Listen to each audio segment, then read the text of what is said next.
Huwag kayong lumapit dyan. Baka barangin pa kayo ng nanay niyan. Dahil mambabarang ang nanay niyan. Sigaw ng batang si Janice. Kalaro siya ng batang si Amalia at iba pang kababata nila.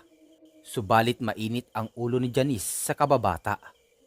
Palagi niya itong pinag-iinitan hanggang sa mauuwi sa pambubuli kapag galit ito at talunan sa laro nila.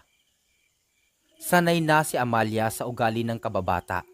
Mula grade 1 pa sila hanggang nag-grade 6. Talo-talunan siya nito. Kaya naman sana niya itong labanan, kaya lang palaging sinasabi ng kanyang ina na si Aling Milagros na wag makipag-away at lalong wag itong magsumbong kapag may nakaaway. Baka ano pa ang magawa niya. Hindi naman talaga lingid kay Amalia ang kakayahan ng kanyang ina na mambabarang. Saksi siya sa mga ginagawa nito sa mga taong gustong bigyan ng sakit. Mga taong hindi naman talaga sa kanila nakagawa ng kasalanan at hindi nila kilala. Bagkus sila yung mga taong ipinababarang ng mga customer ng kanyang ina. Dumating pa sa punto na siya mismo ang inutusan ng kanyang ina na manguha ng iba't ibang insekto na gagamitin sa pambabarang nito. Nagkataon kasi na di maganda ang pakiramdam ng kanyang ina noon, kaya siya ang naatasan. Malaking halaga ang binabayad sa kanyang ina ng mga taong nagpapabarang. Kapalit ng salapi at walang pag-aalinlangan naman na binibigyan ng sakit o pinapatay ng kanyang ina ang mga taong may atraso sa mga customer nito. Maganda, matalinong bata si Amalia. Malawak ang kanyang pangunawa sa mga batang tulad ni Janice. Subalit lahat ng pasensya ay may hangganan. Pagod na siya sa ilang taong pag-iintindi sa ugaling meron ang kababata. Mula nung mga bata pa tayo, palagi na kitang pinagbibigyan, Janice. Pero malalaki na tayo. Akala ko magbabago ka, pero lalong lumala ang pagiging maldita mo. Ito lang ang masasabi ko sa'yo. Makinig ka. Kapag pinilit mo ako at uulitin mo pa yan, ako mismo ang babarang sa bunganga mo. Wika ni Amalia. Hindi na nga nakapagsalita si Janice. Maging ang iba pang kalaro nila ay natakot din sa sinabi ni Amalia. Nauna nang umuwi si Amalia sa kauna-unahang pagkakataon. Nagtanim siya ng galit sa kababata. Naabutan niya nagagayat ng gulay ang kanyang ina. Napasulyap ito sa kanya na para bang may malalim na iniisip. O anak, may problema ka ba? Tanong ng kanyang ina. Hindi makapaniwala ang dalagitang si Amalia. Yun ang kauna-unahang pagkakataon na tinanong siya ng kanyang ina. Nasanay na siya na itago at sarilinin ang mga nangyayari sa kanya dahil umiiwas din siyang magalit ito at makagawa ng kasalanan sa kapwa.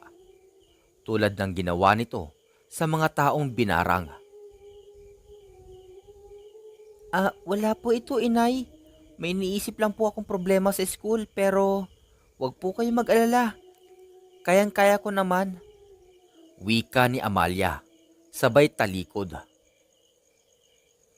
Papasok siya sa kusina para magsaing na.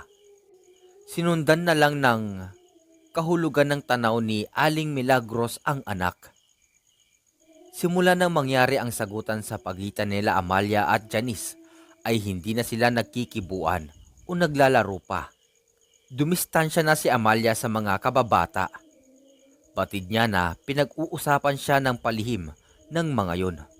Ngunit binaliwala niya lang. Siya na ang kusang umiiwas sa gulo para sa kapakanan ng lahat, lalo na ng kanyang ina. Lumipas pa ang mga taon.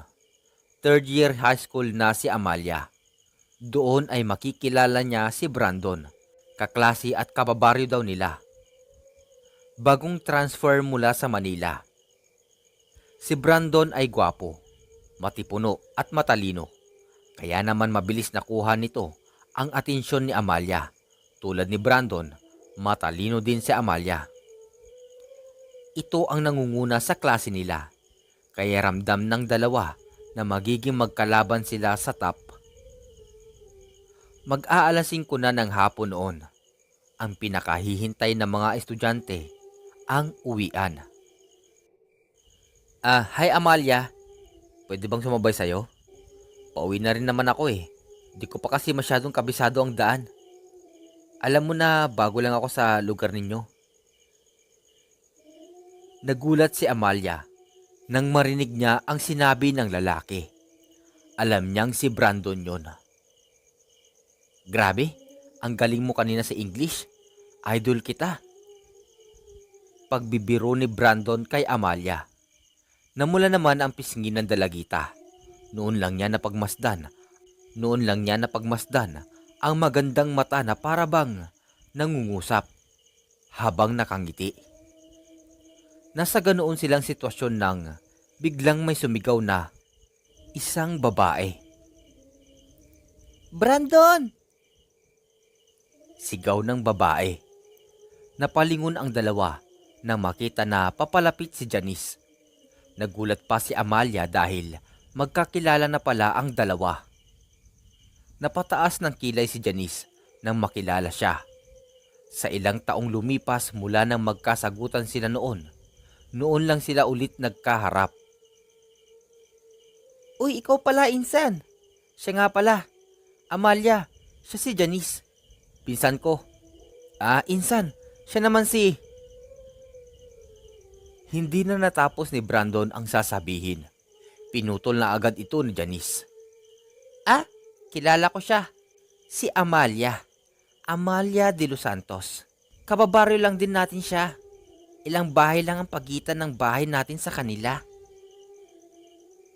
Wika ni Janice.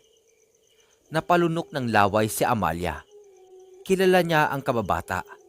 Tsak na sisiraan siya nito kay Brandon.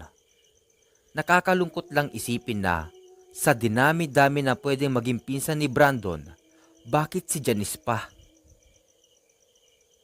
Mabilis na nagpaalam si Amalia kay Brandon. Nagmamadali na itong maglakad pa uwi. Nagulat naman si Brandon sa inasal ni Amalia, kaya tumingin ito sa pinsan niyang si Janice. Umiwas ka na sa kanya hanggat maaga pa, Insan. Maraming magagandang babae dyan. Huwag lang siya. Wika ni Janice. Pinabilig pa nito ang itim niyang mata. Naguluhan si Brandon. Hindi niya maintindihan ang nangyayari. Mambabarang ang ina ni Amalia. Kaya iniiwasan sila ng mga kababaryo natin. Kaya habang maaga pa, dumistansya ka na sa kanya. Wika muli ni Janice. Pati una na si Janice sa paglalakad. Naiwan naman si Brandon na nagkakamot ng ulo. Lumipas pa ang ilang araw. Tuluyan nang iniwasan ni Amalia si Brandon. Kahit sa loob ng room nila ay ginagawa niya lahat, wag lang itong makalapit sa kanya. Sa tuwing tatangkain itong lumapit, hahanap agad na makakausap si Amalia. Magbibisi-bisihan, modlot lang naman ang paglapit ni Brandon sa kanya.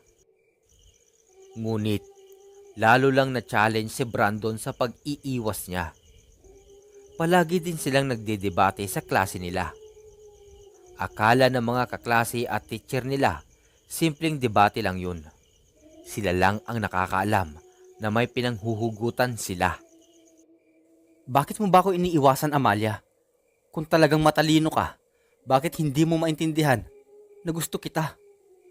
Bakit kumikitid ang utak mo pagdating sa bagay na yun? Wika ni Brandon kay Amalia. Nagulat nung umpisa hanggang sa naging hiyawan na ang sumunod na ginawa ng mga kaklase nila.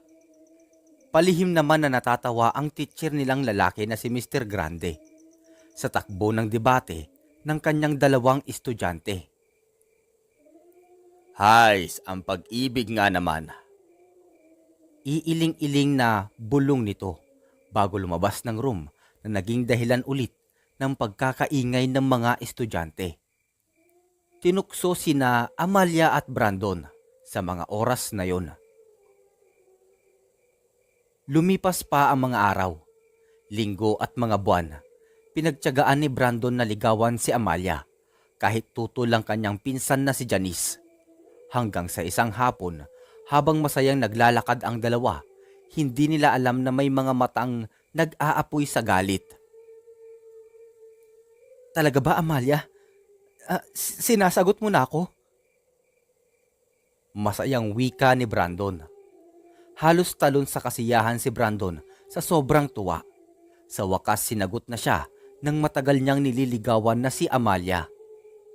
Nasaksihan din ng iba pang estudyante na nakasanayan na nila ang ginagawang pagsagot ni Amalia kay Brandon. Ambisyosa ka talagang babae ka. Kung nabilog mo ang utak ng pinsan ko, pues ako hindi. Dahil kahit kailan ay ayoko sa'yo. Nagpupuyos sa galit na wika ni Janice. Fast forward tayo ng konti. Isang buwan na lang, graduation na magkasintahang Brandon at Amalia. Walang paglagyan ng saya ang excitement na nararamdaman ng nobyo. Dahil iisang school din ang balak nilang pasukan pagtungtong ng college. Subalit hindi nila alam na may malaking trahedya ang magaganap sa kanilang pagmamahalan. Ang tigas talaga ng ulo mo, Brandon. Noon pa kita binalaan na huwag kang lalapit kay Amalia. Pero anong ginawa mo? Ginawa mo pa. Pinahiya mo ko, kaya palaging nakakainsulto ang mga tingin at ngisi sa akin ng mga babaeng yun eh. Wika ni Janice sa kanyang pinsan.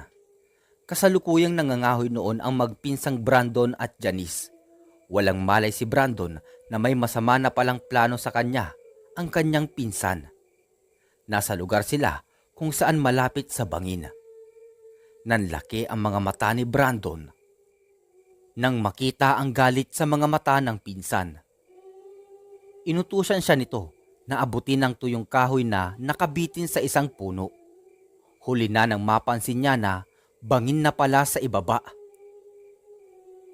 Walang kasalanan si Amalia. Huwag mo siyang idamay pa, Janice. Sa akin mo na lang ipukol ang galit mo. Umiiyak na pakiusap ni Brandon sa pinsan. Animoy baliw na humahalakhak naman itong si Janice sa mga oras na yon. Huwag ka mag-alala, pinsan ko. Isusunod ko din sa'yo ang mambabarang na yon. Kesa maunahan niya pa ako, papatayin ko din siya. Sagot ni Janice sa kanyang pinsan. Baliw ka na, Janice. Magbago ka na ng ugali. Yung ugali mong yan ang magpapahamak sa'yo. Sigaw ni Brandon. Nakabiti na siya sa sanga ng puno. Dahil sa narinig ay tuluyan ng tinigpas ni Janice ang sanga. Dahilan para mahulog siya sa bangina. Walang pagsisising makikita sa mukha ng dalaga. Bagkus ay nakangisi pa ito. Naglakad na ito pabalik sa bahay nila nang bigla itong napahinto sa paglalakad. Halos maestatwa siya nang makita sa unahan niya si Amalia. Nasaan si Brandon? Garalgal na tanong nito. Namutla si Janice dahil di makasagot sa tanong ni Amalia. At nang makakita ng pagkakataon, ay mabilis na tumalilis ng takbo papalayo. Naiwan naman na umiiyak at sumisigaw si Amalia. Tinatawag ang pangalan ni Brandon at nang mapansin ang sanga na nakalambitin doon siya lalong kinabahan na nahulog sa bangin ang nobyo.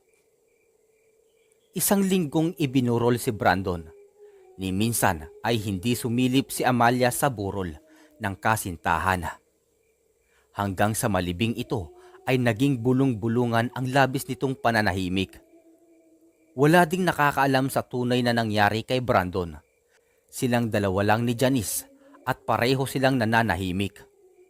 Ang alam ng lahat, aksidente lang na nahulog ang binata. Samantala, sa loob ng kwarto ni Amalia, ay walang tigil ang pagtangis nito sa nangyari sa taong mahal niya. Ang pinakamasakit pa ay sariling pinsan nito ang pumatay dito. Ipaghihiganti kita, Brandon. Ako ang sisingil sa utang ng pinsan mo. Galit at naiiyak na wika ni Amalia sa sarili.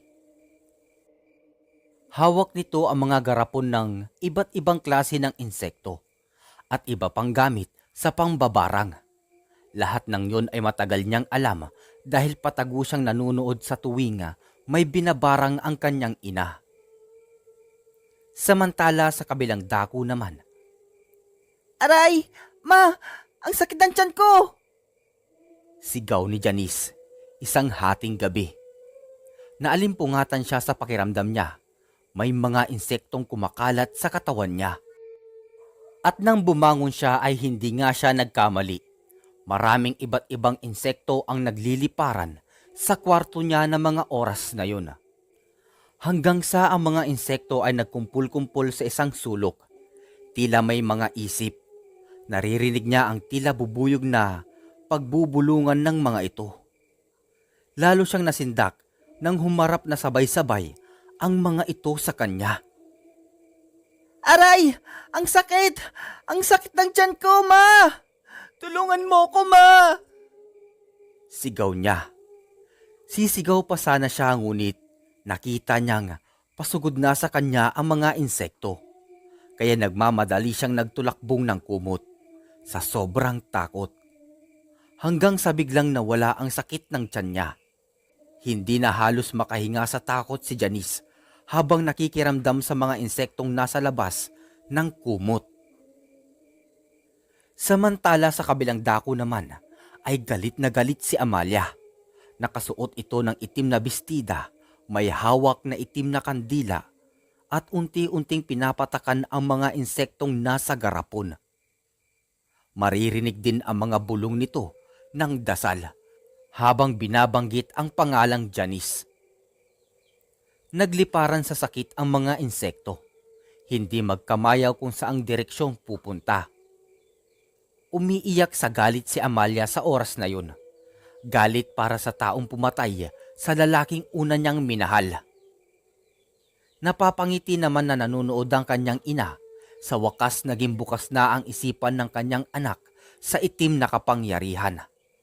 Dahan-dahan itong lumapit sa likod ni Amalia at bumulong. Anak, patayin mo na siya, anak.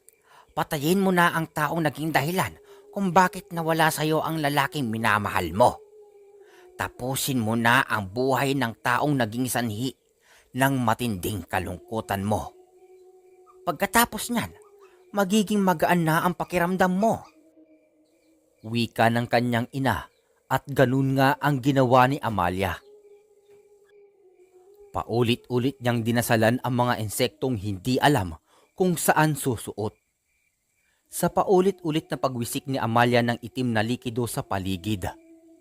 Ang langis na itim na nagbibigay ng matinding pinsala sa sinuman o anumang matitilamsikan nito.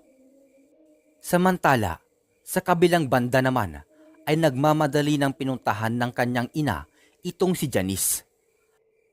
Ganun na lang ang takot na naramdaman ng ina ni Janice dahil biglang tumahimik ang sunod-sunod na pagsigaw ng kanyang anak. Nakatulakbong ito ng kumot. Dahan-dahan siyang lumapit at unti-unting hinila ang kumot. Pagkahila ni Aling Jonah ng kumot, halos panawan na siya ng ulirat nang makita ang nakatihayang anak. May mga insektong lumalabas sa mata, tenga at ilong nito. At nang kanyang lapitan ito, napasigaw siya ng malakas. Dahil wala nang buhay ang kanyang anak na si Janice. Kinabukasan ay balita sa buong baryo ang biglaang pagkamatay ni Janice. Habang si Amalia naman ay nasa puntod ng namayapang kasintahan. Naipaghiganti na kita, Brandon. Sana matahimik ka na kung saan ka man naroon ngayon. Nakangiting wika ni Amalia. Simula noon hanggang ngayon, hindi pa rin nila matukoy kung sino ang may kagagawan ng pagkamatay ni Janice. Bagamat merong mga taong naniniwala na mambabarang nga ang pamilya ni Amalia, ngunit hindi pa rin ito dinampot ng kapulisan sapagkat sa kakulangan ng ebidensya.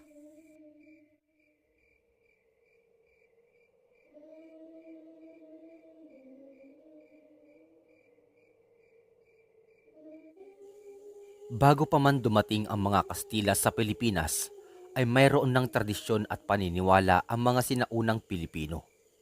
Sila ay pinamumunuan ng raha at mga dato.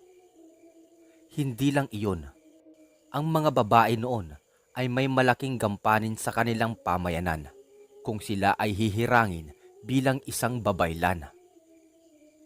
Ang mga babaylan ay pinaniniwalaang nakakagamot ng mga sakit, hindi lamang ng katawan kundi pati na rin ng mga espiritual. May mga kapangyarihan silang tumatawag at makipag-usap sa mga espiritu sa pamamagitan ng isang ritual na isinasagawa sa pag-awit at pagsayaw. Sa mga babaylan din sinasangguni ang mga suliraning espiritual. Nakapagtataboy sila ng mga malas at nagsasagawa ng mga ritual para sa kanilang masaganang pag-ani. Kaya naman malaki ang responsibilidad nila sa kanilang tribo. Subalit dumating ang mga Kastila at unti-unting sinakop ang malayang bansa. Nakarating sila sa tribo Bangkal kung saan nakatira ang punong babaylan na si Sinag. Hindi sang-ayon ang mga babaylan sa ipinangangaral na Kristyanismo ng mga dayuhan. Ang tribo Bangkal ay isa sa pinakamayamang isla noon, kaya naman nais itong sakupin ng mga Kastila. Subalit malaki ang tiwala ng namumunong dato sa punong babaylan, kaya naman nahirapan silang pasukin ang tribo. Umalis kayo sa aming tribo mga dayuhan. Wala kayong karapatan na panghimasukan ng aming buhay at paniniwala. Isang kalapastanganan sa aming bathala at sa mga espiritu ng kalikasan ang ginagawa ninyo. Sigaw ni Sinag. Nasa harap siya ng hukbo ni Dato Darungawen na handang lumaban sakaling may hindi magandang gawin ang mga dayuhan. Hindi napasok ng mga Kastila ang tribo Bangkal, subalit ipinagpatuloy nila ang pananakop sa ibang mga tribo. Pilit nilang binabago ang mga tradisyon at kaugilaan ng mga ito. Siniraan nila ang mga babaylan at sinabing sila ay mga kampon ng demonyo. Nagtagumpay silang masakop ang ibang tribo na nagtiwala at yumakap sa Kristyanismo. Nang lumakas ang kanilang puwersa ay muli nilang nilusob ang tribo Bangkal kasama ang praile na siyang nangangaral ng Kristyanismo at iba pang mga dato na sumapi sa kalaban. Lumaban ang grupo ni Dato Darungawen pero sila ay nagapi ng mga dayuhan. Nang mamatay si Dato Darungawen ay napasok nila ang tribo at doon nangaral ng Kristyanismo. Tanging ang mga babaylan na lamang ang tumututol sa mga pagbabagong nagaganap sa kanilang kultura. Nang magkaroon ng epidemya, sinisi ng mga Kastila ang mga babaylan at pinaratangan silang aswang na mga mangkukulam. Natakot ang mga katutubo, kaya naman sinamahan ng mga ito ang mga Kastila patungo sa kuwebang pinagtataguan ng mga natitirang lahi ng babaylan. Dala ang mga sulo at sibat ay dinakip ang punong babaylan na si Sinag, kasama na ang iba pang mga kasamahan niya. Iginapos sila at pinilit na talikuran ang kanilang paniniwala. Subalit nanindigan ang punong babaylan na si Sinag, kaya naman ikinulong sila sa kuweba. Tinambakan nila na maraming mga malalaking tipak ng bato ang bungad ng kuweba upang makulong ang mga babaylan at doon unti-unting mamatay. Sila ay lubhang nahirapan sa tindi ng gutom at uhaw, subalit hindi sila makalabas sa kuweba. Sa huling hininga ng punong babaylan ay sumumpa siya na muling magbabalik sa tulong ni Sitan. Nakipagkasundo siya rito upang makapaghiganti sa takdang panahon. Kapalit ang kanilang kaluluwa. Ang maliit na isla ng tribo Bangkal ay tuluyang iniwan ng mga katutubo dahil sa salot na palaging dumadapo dito. Pinaniniwalaan nilang ang salot na ito ay sumpa ng mga babaylan. Lumipas ang maraming taon hanggang sa taong kasalukuyan. Isang grupo ng arkeologo ang nagawi sa isang isolated na isla. Walang sino man ang napapadpad dito dahil sa takot ng mga taong naninirahan malapit sa isla. Ang kwento ng mga babaylang namatay doon ay patuloy na naipapasa sa salin lahi. Kaya naman takot ang mga ito na pasukin ang nasabing isla. Isang grupo ng arkeologo na kinabibilangan ni Fidel ang pumasok sa isla. Natagpuan nila ang isang maliit na kuwebang natakpan ng mga malalaking tipak ng bato. Ilang araw din ang ginugol nila upang tanggalin ang harang hanggang sila ay magtagumpay. Pagpasok sa loob ay isang malamig na hangin ang biglang sumalubong sa kanila. Hindi nila alam kung saan nanggagaling ang hanging dumadampi sa kanilang balat dahil wala naman ibang lagusan ang kuweba maliban sa pinasukan nila. Ipinagwalang bahala nila ito at ipinagpatuloy ang pagsasaliksik sa lugar. Natagpuan nila doon ang iba't ibang uri ng sinaunang kagamitan, mga yankok at kung ano-ano pang mga banga. Mga maliliit na kahoy na nililok para maging hugis tao. Ito ang mga anitong sinasamba ng mga sinaunang tao. Hindi agad nila iniwan ang isla dahil umaasa pa sila na may mahuhukay at matatagpuan pang ibang bagay sa paligid. Isa pa sa 3 araw pa sila susunduin ng yate na magdadala sa mga nakuha nilang artifacts at mga kalansay. Sa kuweba na rin nila naisipang magpalipas ng gabi at hindi na nagtayo pa ng tent. Sa unang gabi nila sa isla ay kakaiba na ang pakiramdam ni Fidel. Tila ba may mga matang nakamasid sa bawat kilos nila. Sa kalagitnaan naman ng gabi ay nagising siya sa mga bulong. 5 silang magkakasama doon. Kaya agad niyang hinanap ang mga kasama. Natagpuan niya si Jasmine na natutulog sa hindi kalayuan sa hinihigaan niya. May dala silang camp bed para sa komportabling pagtulog. Nang hanapin niya ang 3 pa nilang kasama ay nagtaka siya dahil wala ang mga ito sa tinutulugan nila. Kaya naman agad niyang kinuha ang sulo na nakalagay sa gilid ng kuweba at ginamit ito para tanglawan ang paligid. Nakita niya ang 3 na nakaluhod at nakaharap sa haligi ng kuweba. Sa harap ng mga ito ay mayroong maliit na bangang umaapoy. May ibinubulong ang nasa gitna habang nilalagyan ng kung ano-anong dahon ang banga na imbis na mamatay ang apoy ay lalo pa itong naglalagablab. Pinakinggan niyang mabuti ang binubulong nila pero hindi niya maunawaan. Ilang saglit lang ay sabay-sabay silang kumanta at tinawag ang pangalang Sitan. Labis ang pagtataka niya sa ginagawa ng mga ito pero pinabayaan na lamang niya. Hindi rin niya pinansin ang takot na nagsimulang bumundol sa kanyang dibdib. Kinabukasan ay tinignan niya ang lugar kung saan niya nakitang nakaluhod ang 3. Wala na doon ang maliit na banga pero may napansin siyang nakaukit sa haligi ng kuweba. Isa itong nakakatakot na nilalang na may sungay. Agad siyang lumayo doon at hinanap ang mga kasama para tanungin kung ano ang mga nangyari kagabi. Nakita niyang matamlay ang mga ito. Ano bang ginawa ninyo kagabi? At para kayong may inorasyonan? Tanong ni Fidel. Ha? Buong magdamag kaming tulog kagabi. Nang magising ako napakabigat na ng pakiramdam ko. Tugon naman ni Amalia. Malamig raw ang kanilang pakiramdam kahit tirik ang araw. Si Amalia, Roxanne at Gilbert ang mga unang nakakita at umayos sa 3 kalansay na natagpuan nila. Hindi naniniwala sa kababalaghan si Fidel kaya pilit niyang iwinawaksi sa isip ang mga hinala. Imposibleng sapian ang mga ito dahil para sa kanya ay imbento lamang ang kwento tungkol sa 3 babaylan sa kuwebang yun. Nagpahinga na lamang ang mga ito sa loob ng kuweba habang sila Jasmine ay patuloy na nananaliksik sa paligid. Bandang hapon, lumabas ang 3 nilang kasama.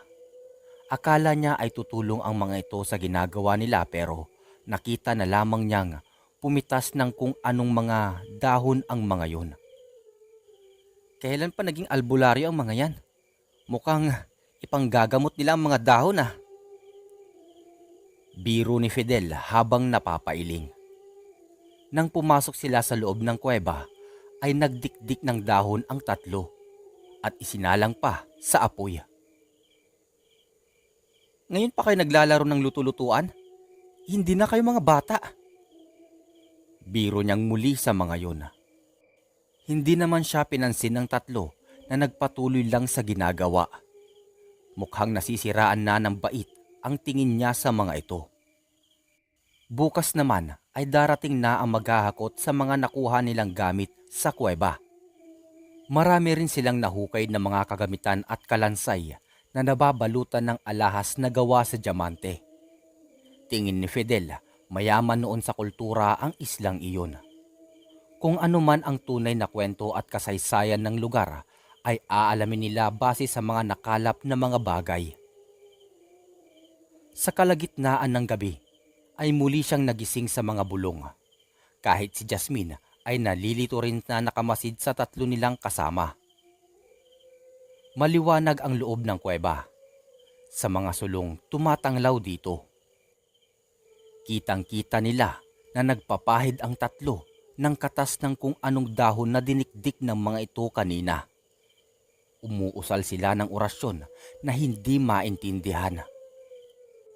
Isang lingwahe ng sinaunang mga tao. Itigil nga ninyo yung ginagawa ninyo. Hindi na nakakatuwa. Singhal ni Fidel sa mga ito. Lumingon ang nasa gitna na si Amalia habang nanlilisik ang mga mata. Wala ang pang-itaas na damit nito at punong-puno ng kumikintab na katas ng dahon ang katawan nito. Panahon na ng paniningil.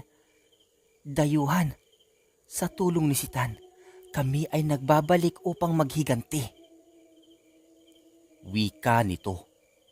Ilang saglit lang ay unti-unting humaba ang mga kuko nito habang humahalakhak ng malakas. Napaatras siya nang tumayo ang mga to. Namumula ang kanilang mga mata habang may matatalas na ngipin ang kanilang mga bunganga. Anong uri ng nilalang kayo? Sigaw niya sa mga yun.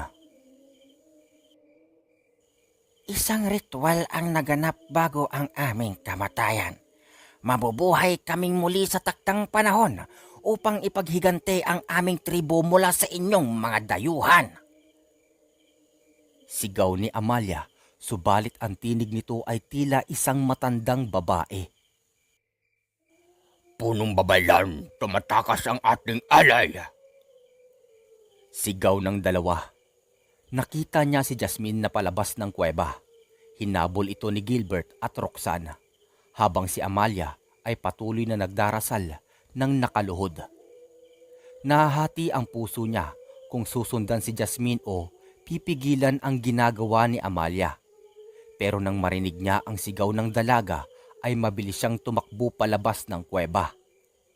Nakita niya kung papaano nahati ang katawan ng mga kasama at tinubuan ng mga pakpak.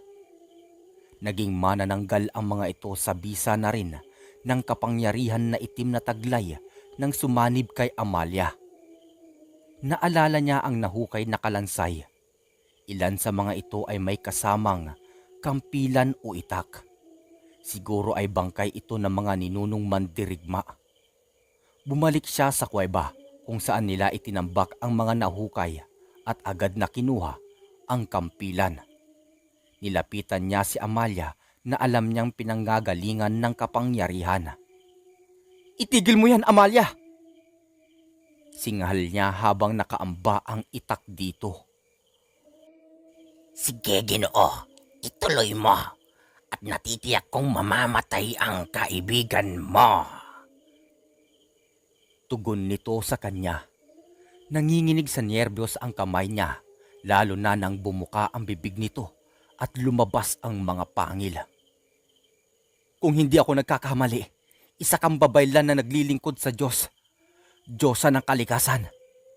Isang babaylan at hindi mangkukulam. Giit niya rito. Hindi mo ba nababatid na ang kaalaman sa pangkukulam at pambabarang ay nalalaman din ng babaylan? Subalit ginagamit lamang namin ang kaalamang ito sa mga kaaway at kung kami ay naghihiganti. Bulalas ng kaharap niya. Muli itong sumambit ng orasyon, kaya naman itinaas niya ang itak at akmang isasaksak dito, pero nahawakan nito ang kanyang kamay at inahagis siya nito palayo. At napakalakas nun.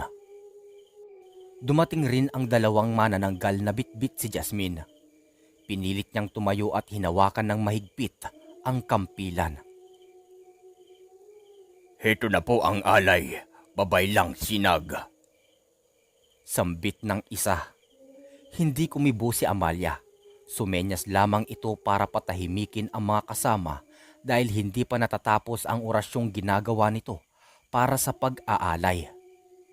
Mabilis namang tumayo si Fidel sa oras na yun at tinaga niya ang isa sa manananggal.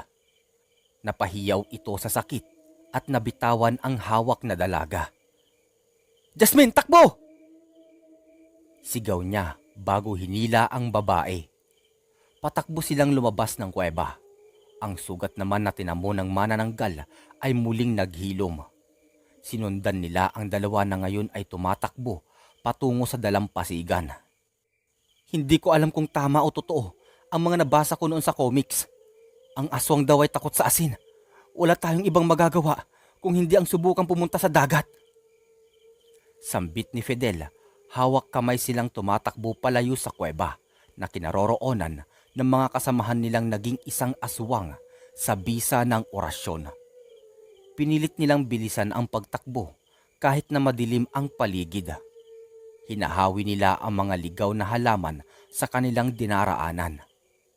Naririnig nila ang pagkampay ng mga pakpak, kaya natitiyak nila na sinusundan na sila ng mga manananggal.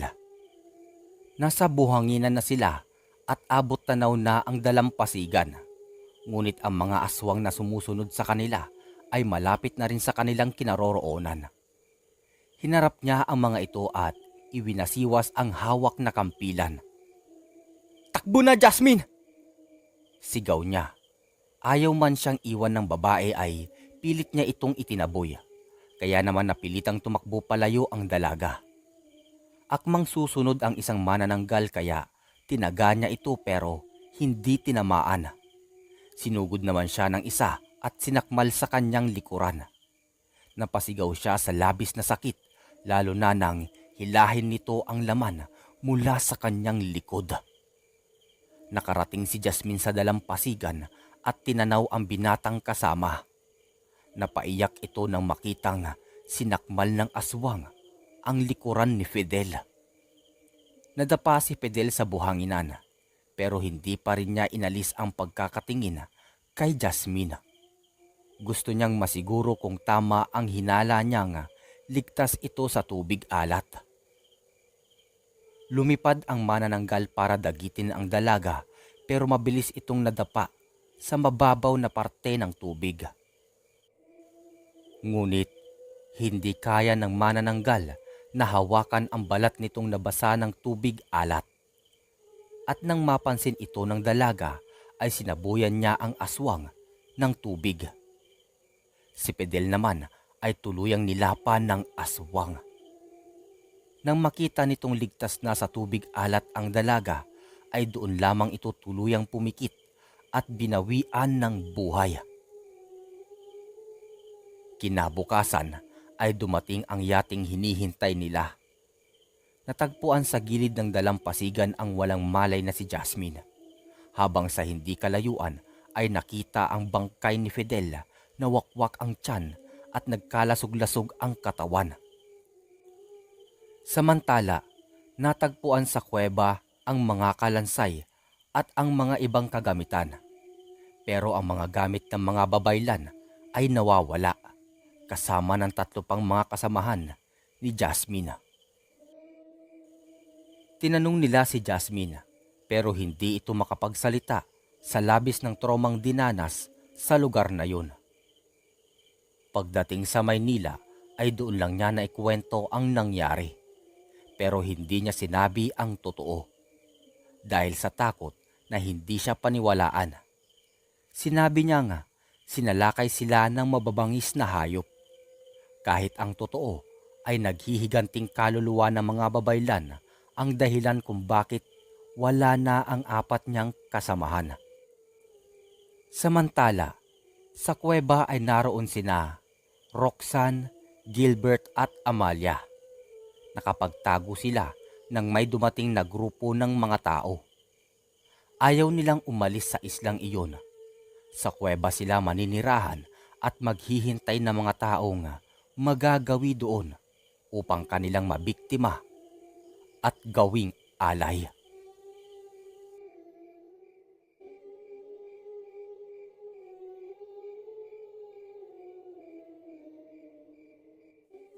Bata pa lang kami ay mahilig na kami maglaro sa labas ng aming bahay. Kasama ko ang 2 kong kaibigan na sila Mikey at Nolly. Silang 2 palagi ang kalaro ko at kasama sa mga kalokohan. Sa sobrang saya ng aming paglalaro ay minsan din namin namamalayan na magdidilim na pala. Minsan ay natatakot kaming umuwi sa aming mga bahay dahil madilim na ang aming lalakarin at mas lalong nakakakilabot dumaan sa isang abandonadong bahay na madadaanan namin kapag pauwi na kami sa aming mga tahanan. Siya nga pala, ako si Lucky at isasalaysay ko sa inyo ang di makalimutang pangyayari habang naglalaro kami sa labas ng aming bahay. Sa pagkakaalala ko, inaya ako ng isa kong matalik na kaibigan na si Mikey na sumama sa paglalaro nila sa tago-taguan. Lucky! Tara, sama ka sa amin, laro tayo, tago-taguan. Pagyayaya sa akin ni Mikey. Sige, pagkatapos kong gumawa ng assignment. Sambit ko kay Mikey. Sige, hintayin ka na lang namin dito Maikling wika ni Mikey. Hinintay ako ni Mikey sa tapat ng aming bahay hanggang matapos ko ang ginagawa kong takdang aralin. Pagkatapos kong gumawa ay agad ko nang inaya si Mikey na pumunta sa lugar ng aming paglalaroan. Habang naglalakad kami ay nadaanan namin ang isang abandonadong bahay na ni isang tao ay walang nakatira. Sobrang tahimik ang bahay na ito na isang ingay ay wala kang maririnig. Lahat ng tao na dumadaan dito ay iniiwasan nilang tumingin sa bahay dahil masama ang pakiramdam o kutob nila sa abandonadong bahay na ito. Samantala, habang naglalakad kami ni Mikey ay may nakita kaming lumilipat sa lumang bahay. Isang matandang babae na maputi at mahaba ang buhok. Titira siya sa bahay na yun? Pagtatanong ko kay Mikey. Malamang nakita mo nga nag-aayos ng mga kagamitan Pero bakit niya naisip na lumipat dyan? Di ba? Bali-balita na nakakatakot daw ang bahay na yan? Sambit ni Mikey sa akin. Pero wag na nating problemahin yan. Bilisan na natin. Hinihintay na tayo ni Nolly doon. Wika ni Mikey sa akin. Hindi na namin pinakialaman pa ang matandang babae na lumipat sa abandonadong bahay at tumuloy na lang kami sa paglalakad papunta sa lugar kung saan kami maglalaro ng aking mga kaibigan. Pagdating namin sa nasabing lugar ay agad naming ikinuwento ni Mikey ang patungkol sa matandang babae na lilipat sa lumang bahay. Kahit si Nolly ay hindi maisip na may lilipat sa bahay na abandonado na yun. Pagkatapos naming magkwentuhan ay sinimulan na namin maglaro ng tagu-taguan. Sa oras na yon sa aming pag-uumpisa ay naging taya si Nolly. Habang nagbibilang si Nolly ay dali-dali kaming nagtago. Pumunta ako sa lugar kung saan malapit sa abandonadong bahay. Habang nagtatago ako ay pinagmamasdan ko ang nasabing bahay. Nakikita ng dalawang mata ko ang paglilipat ng mga gamit ng matandang babae sa loob ng bahay na yon. Ngunit lalong nagimbal ang aking mga mata nang makita ko na hinakot niya ang isang sako. Ang sako na ito ay sobrang laki na para bang may nakalagay na hayop sa loob nito. At habang hinihila niya ang sako, papasok sa loob ng bahay ay tumutulo ito ng mga dugo. Dahil sa aking nakita, ay agad akong napaihi sa aking salawal. Ano ba ito? Bakit ako nagtatago dito? Wika ko sa aking sarili. Mas lalo akong nagulat nung sinigaw ni Noli ang pangalan ko. Bumluki! Malakas na sambit ni Noli. Dahil sa sigaw na ginawa niya, ay agad akong tumayo sa aking kinauupuan at tinakip ang bibig ni Noli sabay sabi ng, Noli, huwag kang maingay. Nakita ko ang matandang babae na may hakot-hakot na sako. Parang may laman na hayop dahil bigat na bigat siya sa paghihila. At eto pa, nakikita ko ang sako na hinihila niya na may tumutulong mga dugo. Ano? Sigurado ka ba? Pabulong na tanong ni Noli sa akin. Oo, malamang. Tingnan mo ang short ko. Basa na dahil natakot nga ako sa aking mga nakita. Sambit ko kay Noli. Bisit ka, bakit ka umihi? Pang-aasar ni Noli. Huwag ka nang tumawa. Silipin na lang natin kung ano ang laman ng sako. Wika ko naman sa kanya. Maya-maya pa, dahan-dahan kami lumapit sa abandonadong bahay at pumunta kami malapit sa bintana upang sumilip dito. Pagkasilip namin ay laking gulat namin sa aming nakita. Nakita namin na dahan-dahang inaakyat ng matandang babae ang sako sa ibabaw ng lamesa. Kitang-kita ng aming dalawang mata ang dugo na umaagos galing sa loob ng sako. Halos nagkalat na ang dugo sa lamesa at sahig ng bahay. Kurutin mo nga ako. Wika ko kay Noli. Nagpakurot ako kay Noli dahil hindi pa rin ako naniniwala sa aking mga nakikita. Sinunod niya naman ang aking sinabi at agad niya akong kinurot. Aray! Tunay nga! Totoo nga ang aking nakikita. Gulat na sambit ko kay Noli. Hindi lang ikaw ang nakakakita. Ako din mismo nakikita ko ang nakikita mo. Nanginginig na sambit naman ni Noli. Maya-maya pa ay halos maduwal kami sa aming nakita nang ilabas niya ang laman ng sako.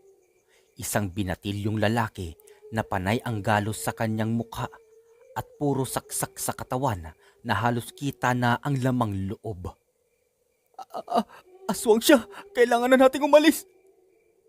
Nagmamadaling banggit ni Noli. Dali-dali akong inaya ni Noli na umalis sa lugar at ibanggit sa aming mga magulang ang aming mga nakita. Ngunit habang inaaya ako ni Noli na umalis ay nakita ko na kumuha ng itak ang matanda at walang awa na hinati ang katawan sa pira-piraso. At biglang kinain ng matandang babae ang lamang loob ng tao na nasa lamesa. Dahil sa aking mga nakita ay napasigaw ako ng sobrang lakas kaya napatingin ang matandang babae sa bintana. Halos manginig ang aming buong katawan nang makita namin na nakatitig at nakalisi ang kanyang mga mata sa aming kinaroroonan. Mukhang nakita tayo ng matanda. Tara magtago tayo. Kinakabahang sambit ko kay Noli. Kaya dali-dali kaming tumakbo at nagtago sa bandang gilid ng bahay ng matanda. Nasilayan namin ang matanda na lumabas sa bahay. Lumabas siya. Ano kaya gagawin natin? Sambit ni Noli sa akin. Shh! Tumahimik ka lang. Huwag tayong gumawa ng ingay para di tayo makita. Paalala ko naman kay Noli. Laking pagtataka namin nang biglang lumiko ang matandang babae at pumunta sa ibang direksyon. Saan kaya pupunta yun? Sambit ko. Tara, pagkakataon na natin to para pasukin ang bahay niya. Pagyayaya naman ni Noli. Sa ayaw at sa gusto ko ay pinasok namin ang bahay ng matanda habang wala pa siya dito. Alam namin na mali ang gagawin namin dahil maaari niya din kaming patayin. Pero kahit ganon ay tinuloy pa din namin dahil gusto namin na ikumpirma kung totoo ba talaga na siya ay aswang. Maya-maya pa, pagpasok namin ay nagkalat ang mga dugo ng lalaki sa sahig at sa loob ng bahay. Bakas din dito ang mga lamang loob na nahulog sa sahig. Pinilit kong hindi maduwal ngunit mahina ang aking sikmura. Pagdating sa mga ganito ay naduduwal talaga ako. Lucky, tignan mo. Tignan mo itong nakikita ko. Yung gamit ng matanda. Nakakatakot. Sambit ni Noli sa akin. Agad ko naman siyang nilapitan at tinignan ang kanyang sinasabi. Nakita namin na gamit ng matanda ay parang mga galing sa masasamang espiritu at demonyo. Yun kasi ang mga nakaukit sa kanyang mga kagamitan. Ito pa ang nagpagimbal sa amin. May nakita kaming cabinet na isang kagamitan din ng matanda. Naisipan namin na buksan upang alamin ang laman nito dahil may nakita kaming tumutulong mga dugo galing sa loob ng cabinet. Pagbukas namin ay napatalon na lang kami at napasigaw ng malakas nang may biglang bumagsak na bangkay galing sa cabinet. Tao ba yan? Pagtatanong ko kay Noli. Oo, kitang-kita naman. Ano ba to? Ano na gagawin natin? Bakit tayo tumuloy? Pagsisisi sa tonong pagbanggit ni Noli. Ang bangkay na nahulog mula sa cabinet ay halos kapareho lang ng lalaking nasa lamesa. Puro sugat at tadtad ng kagat sa iba't ibang bahagi ng katawan. Dahil sa aming mga nakita ay napagtanto na namin na aswang nga ang matanda. Naisipan na namin na lumabas sa bahay upang makaiwas sa kapahamakan. Dali-dali na kaming pumunta papalabas ng pinto. Ngunit paghakbang pa lang namin sa pinto ay nasilayan na namin ang matanda sa labas at papunta na at papasok sa bahay. Dahil sa sobrang lapit na ng matanda ay naisipan namin na magtago na lamang sa loob ng bahay. Kailangan hindi niya kami makita.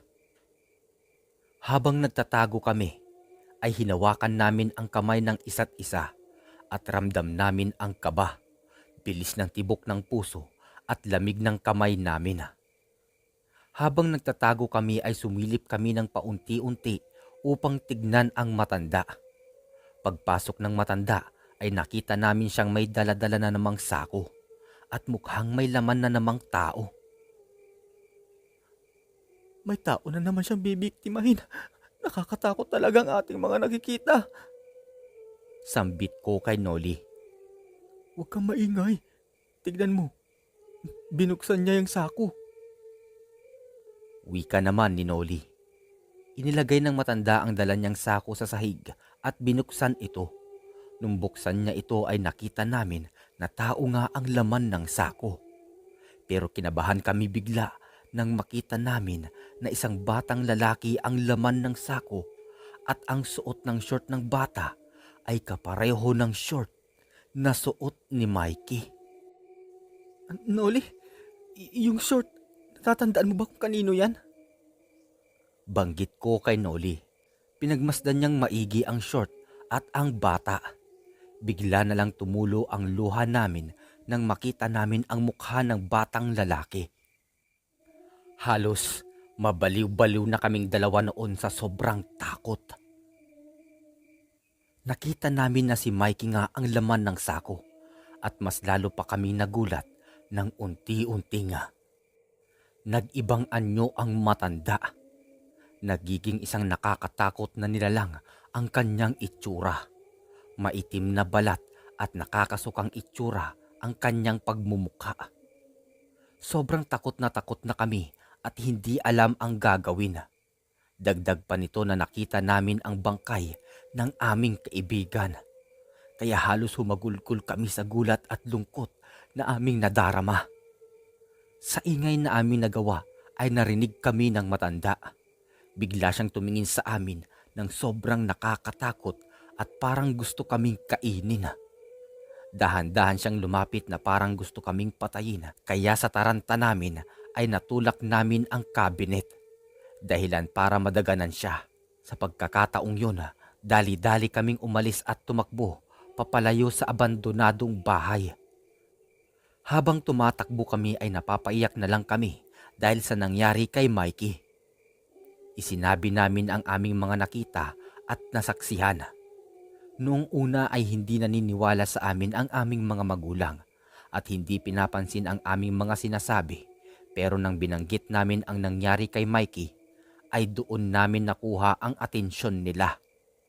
Akala nila ay nagbibiro kami ngunit nakita nilang umiiyak kami kaya naisipan nila na puntahan ang abandonadong bahay at doon ay susugurin ang aswang.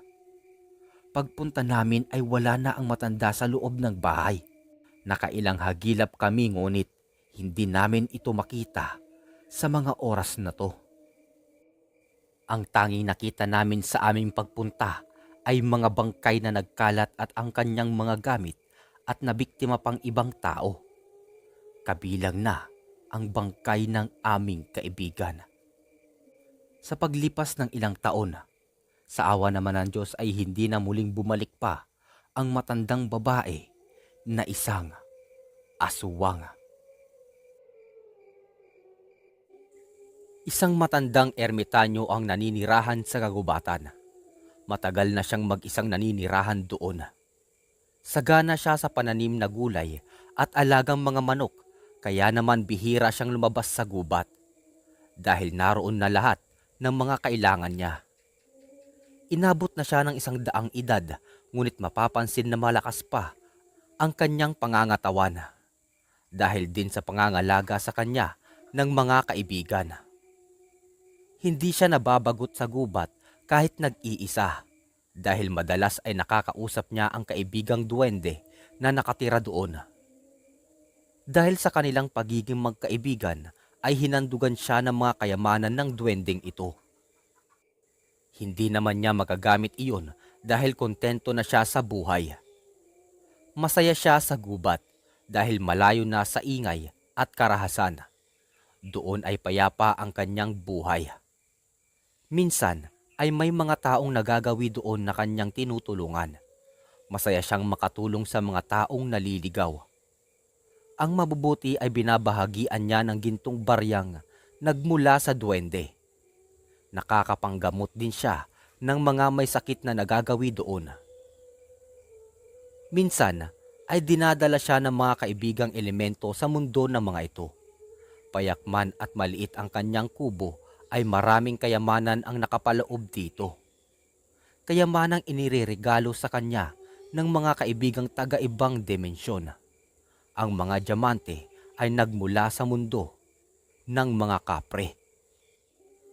At ang gintong barya ay sa duwende. Bakit ba ninyo ako binibigyan ng kayamanan?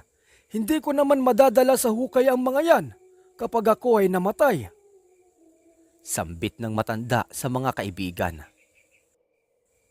Matagal ka pang mabubuhay sa mundo, kaibigan. Ang mga kayamanang iyan ay maibabahagi mo sa mga taong may busilak na pusong nagagawi sa iyong dampa. Sambit ng duwende na sinang-ayunan naman ng kapre. Dahil doon ay hindi na niya tinanggihan pa ang mga kayamanang ibinibigay sa kanya ng mga ito. Napatunayan niyang may mga tao pa rin na busilak ang puso. Buong akala niya ay puro kasamaan na lamang ang alam gawin ng mga tao. Kaya naman lumayo siya sa mga ito at piniling manirahan sa bundok. Sa ngayon ay naging libangan na niya ang sumubok sa mga tao. At ang bawat pumapasa sa kanyang pagsubok ay binibigyan niya ng kayamanan. Katulad na lamang ng minsang magawi siya sa bayan. Labis ang kanyang pagod at panghihina kaya muntik ka na siyang matumba. Ang iba ay pinandidirihan siya dahil sa kanyang itsura. Subalit isang lalaking nagtitinda ng sorbetes ang agad na dumalo sa kanya. Binigyan siya nito ng maiinom at tinapay na may sorbetes. dahil baka siya raw ay gutom na. Saan po ba kayo nakatira, Tatang? Ihahatid ko na kayo at baka manghina kayo sa daan. Sambit ng lalaki na may mabuting kalooban. Agad namang ngumiti ang matanda sa oras na to. Huwag kang mag-alala, iho. Kaya ko na ang aking sarili. Salamat sa tulong mo. Bilang gantimpala ay ibibigay ko na ang panyong ito. Sambit ng matanda bago kinuha ang kamay ng binata at inilagay doon ang hawak na panyo. Inalalayan siyang tumayo ng binata at nang matiyak na nito na malakas na siya ay hinayaan na siya nitong makalayo. Napangiti naman ng ermitanyo habang ang duwendeng kasama niya ay nakaupo sa kanyang tungkod.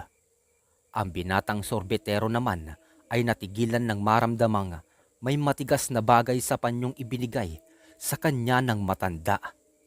Nang tingnan niya iyon ay nanlaki ang kanyang mga mata dahil naglalaman iyon ng ilang pirasong gintong barya at ilang butil ng diamante. Hindi ito makapaniwala at agad na hinanap ang matanda pero hindi niya na ito makita. Para itong bulang naglaho sa isang iglap lang. Masaya ang ermitanyo sa ginawang pagtulong pero ang lahat ay may hangganan. Kahit maraming tao ang may busilak na kalooban ay meron pa rin mga taong gahaman at puno ng kasakiman. Isang araw, 2 lalaki ang nagawi sa gubat at napadpad sa bahay ng ermitanyo. Gutom na gutom sila at nauuhaw. "Tao po!" sigaw ng isang lalaki. Dumungaw ang matanda sa maliit na bintana at agad na lumabas pagpapakita sa mga ito. "Makikisuyo po sana kaming makituloy. Inabot na kasi kami ng gabi sa gubat." Sambit naman ng kasama nitong lalaki. Agad naman silang pinagbigyan ng ermitanyo at pinatuloy sa kanyang tahanan. Pagpasok sa loob ay hindi makapaniwala ang dalawa dahil napakaaliwalas ng loob ng kubo na yon. Kung titignan sa labas ay sirang-sira na ito at parang magigiba na. Pero ang loob ay maayos at maluwang pa. Muling lumabas ang dalawa upang tignan muli ang kubo. Akala nila ay namamalikmata lang sila sa nakitang anyo nito kanina. Nang makitang talagang luma at sira-sira na ito, ay nagtatakang pumasok na lang silang muli sa loob ng kubo ng ermitanyo. Tatang, ang ganda pala ng kubo nyo.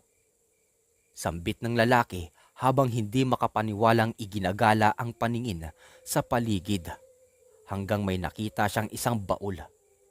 Sumenya siya sa kasama at itinuro ang baul na nakita habang ang matanda ay naghahanda ng kanilang pagkain. 2 pinto pa ang nakita nila sa loob ng kubo at nakasisiguro silang kwarto ang mga ito. Talagang nakakapagtaka dahil napakaliit lang ng kubo mula sa labas. Kakaiba ang bahay ng ermitanyong iyon. Nang makahain ang matanda ay kaagad na kumain ang dalawa at nagpakabusog. Pinatulog sila ng matanda sa isang kwarto at doon ay nagplano ang 2 lalaki. May balak silang masama sa matandang lalaki. Nang medyo lumalim ang gabi ay lumabas ng kwarto ang dalawa. Sinilip nila ang baul at nanlaki ang mga mata nila sa labis na pagkamangha. Ang baul ay naglalaman ng mga kayamanan, mga gintong barya at mga diamante. Pare, mayaman na tayo. Bulalas ng isang lalaki habang hinahaplos ang bawat butil ng diamante. Baka meron pa sa loob. Bulong ng isa, kaya naman pinasok nila ang isa pang silid. Bumungad sa kanila ang isa pang baul sa loob at nang buksan nila ay puro mga alahas na gawa sa ginto at mga perlas naman ang laman nun. Ang ipinagtataka lang nila ay wala sa loob ng kwarto ang matanda. Paano natin madadala ang mga kayamanang ito? Sambit ng isa, kaya naman agad nang umisi ang kasama nito. Hindi na natin kailangan pang kunin ang mga baul ng kayamanan. Sambit naman ng isa, habang hindi nawawala ang kislap ng pagkagahaman ng mga mata nito. Ano? Sayang naman. Ang mga kayamanang to, tanong mo, ang dami. Singhal ng isang lalaki habang hindi makapaniwalang nakatingin sa kasama niya. Tayo na ang nagmamay-ari ng kubong ito. Dahil papatayin na natin ang matanda. Nakangising wika muli ng isang lalaki. Agad na napahalakhak ang kasama niya dahil sa ideyang sinabi nito. Agad silang sumilip sa bintana nang may marinig na boses. Nakita nila ang matandang ermitanyo na nakatayo sa tabi ng malaking punong kahoy at nagsasalitang mag-isa. Buong akala nila ay baliw na ang matanda, kaya naman naisip nilang mas madali nilang makukuha sa matanda ang kayamanan, pati na rin ang bahay nito. Samantala, kausap naman ng matanda ang mga kaibigan nitong duwende at kapre. Nais siyang isama ng mga ito sa mundo ng engkanto dahil may pagdiriwang doon. Pasensya na kayo mga kaibigan. May bisita pa kasi ako at hindi sila po pwedeng iiwan. Pagtatanggi ng matanda sa pag-aanyaya ng mga ito. Sigurado ka bang mabubuti ang kalooban nila? Tanong ng duwende. Ngumiti naman ang matandang lalaki. Hindi ako sigurado pero makikita natin mamaya kung sila ay may mabuting puso. Makahulugang tugon ng ermitanyo. Nang makaalis ang mga kaibigan ay pumasok siya sa loob ng kubo. Matalas ang pakiramdam niya kaya alam niyang may nagmamasid sa kanyang kilos. Malungkot siyang napabuntong hininga dahil ramdam din niya ang kakaibang plano ng dalawang lalaki. Pagpasok sa loob ay bumungad agad sa kanya ang dalawang lalaki na kapwa nakangisi. Grabe, nag-iisa ka lang sa gubat nito pero ang yaman mo pala, tanda. Sambit ng isa na nawalan na ng respeto sa kanya. Siguro magnanakaw ka rin, Isa kang tulisan noon at dito mo na nilagay lahat ng kayamanang ninakaw mo. Sambit naman ng isa pa. Ang mga kayamanang iyan ay galing sa aking mga kaibigan.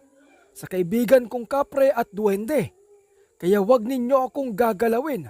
Para lamang iyan sa mga taong may mabubuting puso. Mariing tugon ng matanda.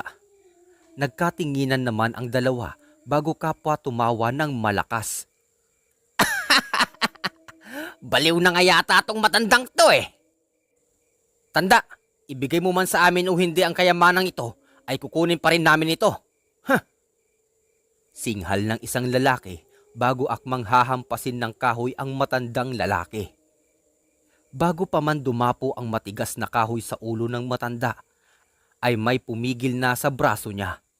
Napalingon siya rito at nanlaki ang mga mata niya nang makita ang kung anong pumipigil sa kanya. Ang maliliit na kawayang nagsisilbing haligi ng kubo ay parang may sariling isip na nakapulupot sa mga kamay niya.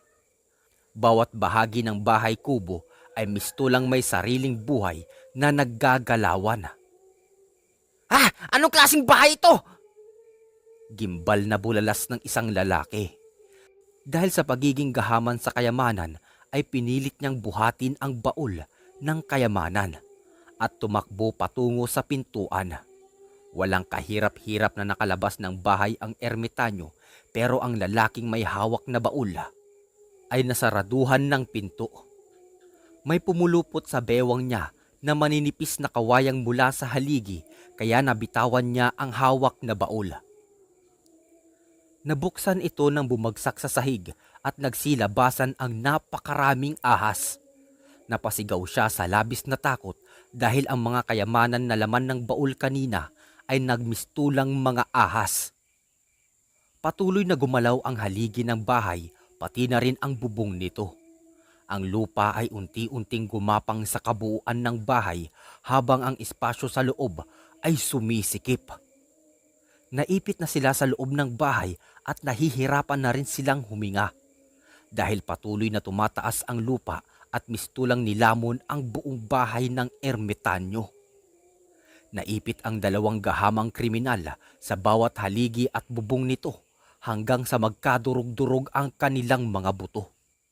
Lumiit ng lumiit ang bahay hanggang sa mapisa na ang buo nilang katawan at dumanak ang dugo. Nilamon ng lupa ang kabuuan nito at nagmistulang isang punso. Nakatingin naman ang matanda rito habang napapailing.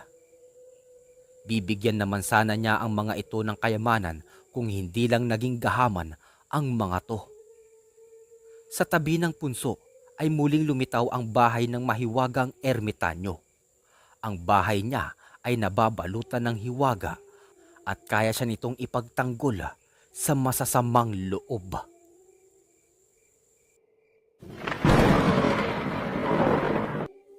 Isang mahusay na albularyo si Tatang Lucio na nakatira sa paanan ng bundok. Kasama niyang naninirahan doon si Nana Rosa at ang kanilang nag-iisang anak na lalaki. Tanyag na albularyo sa sitio Rangayan si Tata Lucio at dinadayo pa siya ng kahit taga-ibang lugar. Mahusay kasi siyang magpagaling ng mga may sakit at nagpapalayas ng mapaglarong engkanto. Marami na rin siyang napalayas na masamang espiritu at natutulungang sinasapian. Isang araw, napapunta sa kanilang bahay ang kanilang kapitan.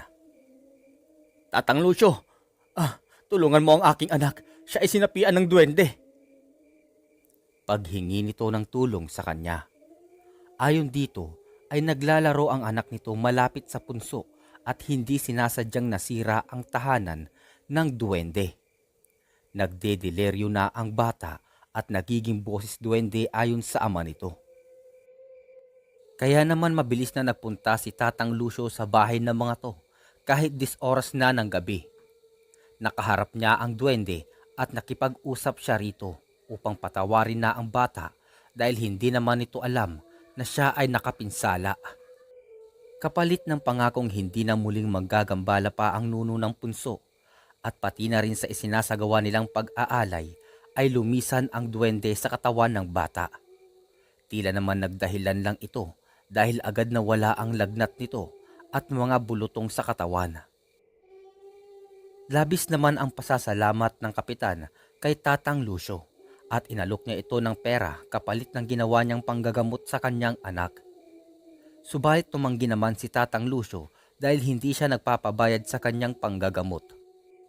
Ang kaalaman niya makapanggamot ay biyaya sa kanya ng diwata ng kalikasan dahil sa pagmamahal na inuukol niya sa gubat pati na rin sa mga hayop. Dahil dito, siya ay binigyan ng diwata ng isang kapangyarihang makapanggamot ng mga kakaibang uri ng sakit na hindi kayang gamutin ng mga doktor. Minsan, sa kanyang pangangahoy sa gubat, ay nakita niya ang grupo ng kalalakihan na may dalang pamputol ng mga puno. Agad bumangon ang galit sa dibdib niya nang malamang mga illegal loggers ang mga yun. Itinaon pa ng mga ito sa gabi ang binabalak na pagsira sa pinangangalagaan niyang tirahan ng diwatang nagbigay sa kanya ng kakayahan. Nang sumapit ang gabi ay pinuntahan niya ang mga ito upang bigyan sila ng babala. Igalang ninyo ang kalikasan kung ayaw ninyong mapahamak. Wika niya sa malakas na tinig. Nagtawanan naman ang mga lalaki habang nakatingin sa kanya sa mga oras na yon. Hoy tanda! Huwag mo kaming pakekailaman at baka samain ka sa amin. Singhal ng isang lalaki kay Tatang Lucio. Lalong nagalit ang matandang lalaki. Nabalaan na niya ang mga ito kaya naman wala na siyang magagawa kung hindi ipataw sa mga ito ang parusa. Tumingala siya sa bilog na buwan bago umungol ng malakas. Nagpalit anyo siyang isang nakakatakot na nilalang. Bukod kasi sa pagiging albularyo ay isa rin siyang kinatatakutang aswang sa gubat. Subalit ang pagiging aswang niya ay ginagamit niyang panakot lamang sa mga nais sumira ng kalikasan. Hayop ang ginagawa niyang hapunan pero minsan ay kumakain din siya ng mga asal hayop. Katulad na lamang kapag may nahuli siyang lumalapastangan sa kagubatan at hindi marunong makinig sa kanyang babala. Maya-maya pa, walang ano-ano, mabilis niyang sinakmal ang isang lalaki na napasigaw na lamang sa labis na sakit. Akmang tatakbo ang isang kasama nito pero mas mabilis niyang dinamba at kinagat sa leeg. Samantala, mula sa hindi kalayuan ay mabilis na nagkubli sa mayabong na ligaw na mga halaman ang isang lalaki. Nanlaki ang mga mata nito habang nakatingin sa dalawang kasamang nilapa ng aswang. Lumayo na lang siya kanina para umihi pero pagbalik niya ay nakita niyang nagbabagong anyo si Tatang Lucio at naging isang aswang. Kasalukuyang nakayuko ang halimaw habang kinakain ang bituka ng mga kasama niya. Kaya naman umatras ang lalaki. Dahan-dahan siyang lumayo doon at nang makalayo ng tuluyan ay patakbo na siyang bumaba ng kabundukan. Nagsisisigaw pa ito nang makalapit na siya sa mga kabahayan. Tulungan niyo ko! Tulungan niyo ko! Sigaw niya habang hinihingal sa labis na pagod at takot. Napaluhod siya sa gitna ng daan habang sumisigaw at humihingi ng saklolo. Nagsilabasan naman ang mga tao at agad siyang dinaluhan. Ano bang nangyari sa iyo, Bestre? Tanong ng kanilang kapitan. Kitang-kita ng dalawang mata ko. Aswang si Tatang Lucio. Bulalas ng lalaki na hindi maitago ang panginginig dahil sa pagod at labis na takot. Imposible ang sinasabi mo, Bestre. Napakabuting tao ni Tatang Lucio. Giit naman ng kapitan. Maniwala kayo. Aswang si Tandang Lucio. Nagpapanggap siyang albularyo para hindi natin siya paghinalaan pero anong malay natin? Baka siya pa ang nagbibigay ng mga sakit natin at kunwaring gagamutin.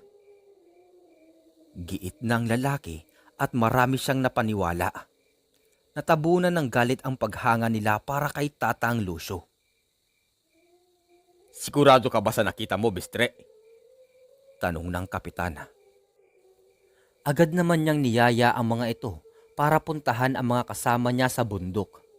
Doon ay natagpuan nila ang mga bangkay ng dalawang kasama ni Bestre, patunay na hindi ito nagsisinungaling. Dahil doon ay naghanda ang mga kalalakihan para lusubin ang kubo ni Tatang Lucio.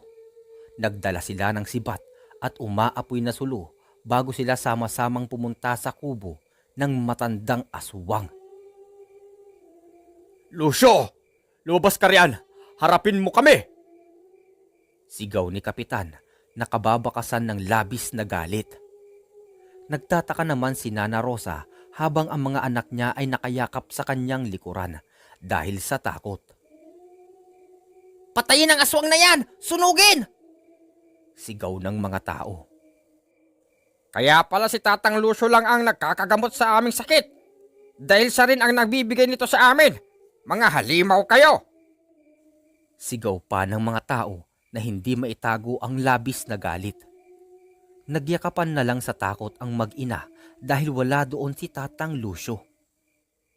Sapagkat sa oras na yon ay nagpunta ito sa gubat upang mag-alay ng pasasalamat at para manguha na rin ng mga dahon na magagamit niya sa panggagamot. Hindi na maawat pa ang mga tao, lalo na ang mga kamag-anak ng napaslang. Hindi sila makapapayag na hindi pagbayarin si Tatang Lucio, kaya naman nang hindi lumabas ang tao sa kubo, ay agad nila itong sinilaban ng apoy. Mabilis na kumalat ang apoy, kaya naman napasigaw na lamang ang mag-ina na nasa loob dahil sa labis na takot. Gustuhin man nilang lumabas pero nag-aapoy na ng tuluyan ang pintuan ng kubo nila. Sa kabilang dako naman ay abala sa pag-uurasyon si Tatang Lucio. Ginagawa niya ang bagay na yun upang basbasan siya ng kalikasan, pati na rin ang dahong gagamitin niya sa panggagamot nang walang ano-ano'y. Dumating ang duwendeng kaibigan niya. Lucio, pag madali ka sa pag-uwi, iligtas mo ang iyong mag-ina. Sambit nito. Agad siyang kinutuban sa sinabi ng duwende, kaya naman patakbo siyang umuwi sa paanan ng bundok na kanilang tinitirhan. Pagdating niya doon ay wala na ang mga tao at natupok na ng apoy ang kanilang bahay. Napahagulgol siya sa iyak. Habang tinatawag ang kanyang mag-ina, halos panawan siya ng ulirat dahil sa labis na sama ng loob. Karumal-dumal ang ginawang pagpatay sa kanyang mag-ina dahil sinunog ito ng buhay ng mga taong tinulungan niya ng buong puso. Agad na sumiklab ang labis na galit sa kanyang puso sa oras na yun. Rosa, B-boy, ipapangako ko, ipaghihiganti ko kayo. Sigaw niya kasabay ng malakas na pagkulog at pagkidlat. Nang mga sumunod na gabi ay binalot ng kilabot ang buong sitio Rangayan. Isang nakakakalabot na atungal ng isang halimaw ang gumambala sa katahimikan ng gabi. Kapitan, hindi kaya nagbalik si Tatang Lucio? Kinakabahang tanong ng isang lalaki. Galing sila sa pagroronda at kasalukuyang pauwi nang marinig nila ang nakakakilabot na atungal ng mabangis na halimaw. Imposible yan dahil sinunog na natin ang bahay ng mga aswang. Hindi na makakabalik pa ang patay na. Giit ng kapitan na pilit na pinapatapang ang sarili. Pero isa sang kampon ng Diablo, Kapitan. Baka narito lang siya sa paligid. Natatakot na sambit ng tanod. Natigilan naman si kapitan sa paglalakad kaya naman nagtaka ang kasama niya. Tumingin ito sa direksyong tinititigan ni kapitan at maski ito ay labis na natigilan rin. Hindi ito makagalaw at nanlaki ang mga matang tumitig sa halimaw na nasa daraanan nila. Halimaw! Halimaw! Sigaw ng tanod bago nagtatatakbo papalayo. Halos madapa pa ito sa labis na takot habang si kapitan ay mahigpit na hinawakan ang dalang itak. Tumalon ang halimaw at bumagsak ito sa tanod na tumatakbo palayo. Agad na bumulanghit ng iyak ang tanod at agad na paluhod nang makitang nasa harap na niya ang aswang. Walang awang sinakal ng halimaw ang lalaki. Ang kapitan naman ay mabilis na lumapit at tinaga ang halimaw. Pero napakakunat ng balat nito. Hindi man lang ito nasugatan ng hawak niyang matalas na itak sa oras na yon. Agad na itinarak ng halimaw ang mahaba at matatalas niyang kuko sa sikmura ng tanod bago hinarap si kapitana. Oras na ng paniningil, Kapitan! Mariing sambit nito. Tatang Lucio. Bulalas nito bago napaatras sa takot. Wala kayong utang na loob. Lahat ay ginawa ko para mapagaling ang iyong mga sakit. Pero pinatay ninyo ang aking mag-ina. Puno ng galit na sigaw ng halimaw. Isa kang halimaw na pumapatay ng tao. Giit naman ng kapitan at muling tinaga ang aswang pero hindi pa rin tinablan. Masamang tao ang pinapatay ko. Pero kayo, inosente ang aking mag-ina. Pinatay ninyo. Ngayon, matitikman ninyo ang aking galit. Agad na sinakmal ni Tatang Lucio ang leeg ng kapitan. Pumulandit ang dugo roon na agad niyang ininom. Hindi pa siya nakontento at sinakmal niya ang sikmura nito. Kinain niya lahat ng lamang loob bago niya iniwan ang luray-luray nitong bangkay. Kinabukasan ay bumungad sa mga tao ang kamatayan ng kapitan at isang barangay tanod. Binalot sila ng takot dahil doon. Ang lahat ng kalalakihan ay ginalugad ang gubat para hanapin ang aswang na si Tatang Lucio, pero hindi siya matagpuan. Nagpakalayo-layo na ang matanda at napadpad sa ibang bayan.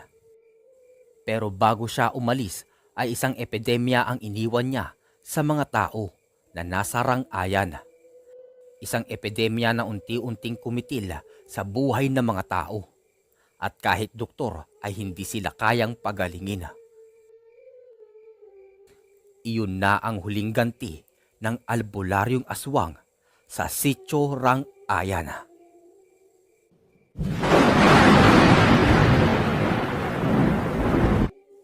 Kasama ni Lando ang kanyang kasintahan na si Berna nang umuwi sa kanilang probinsya.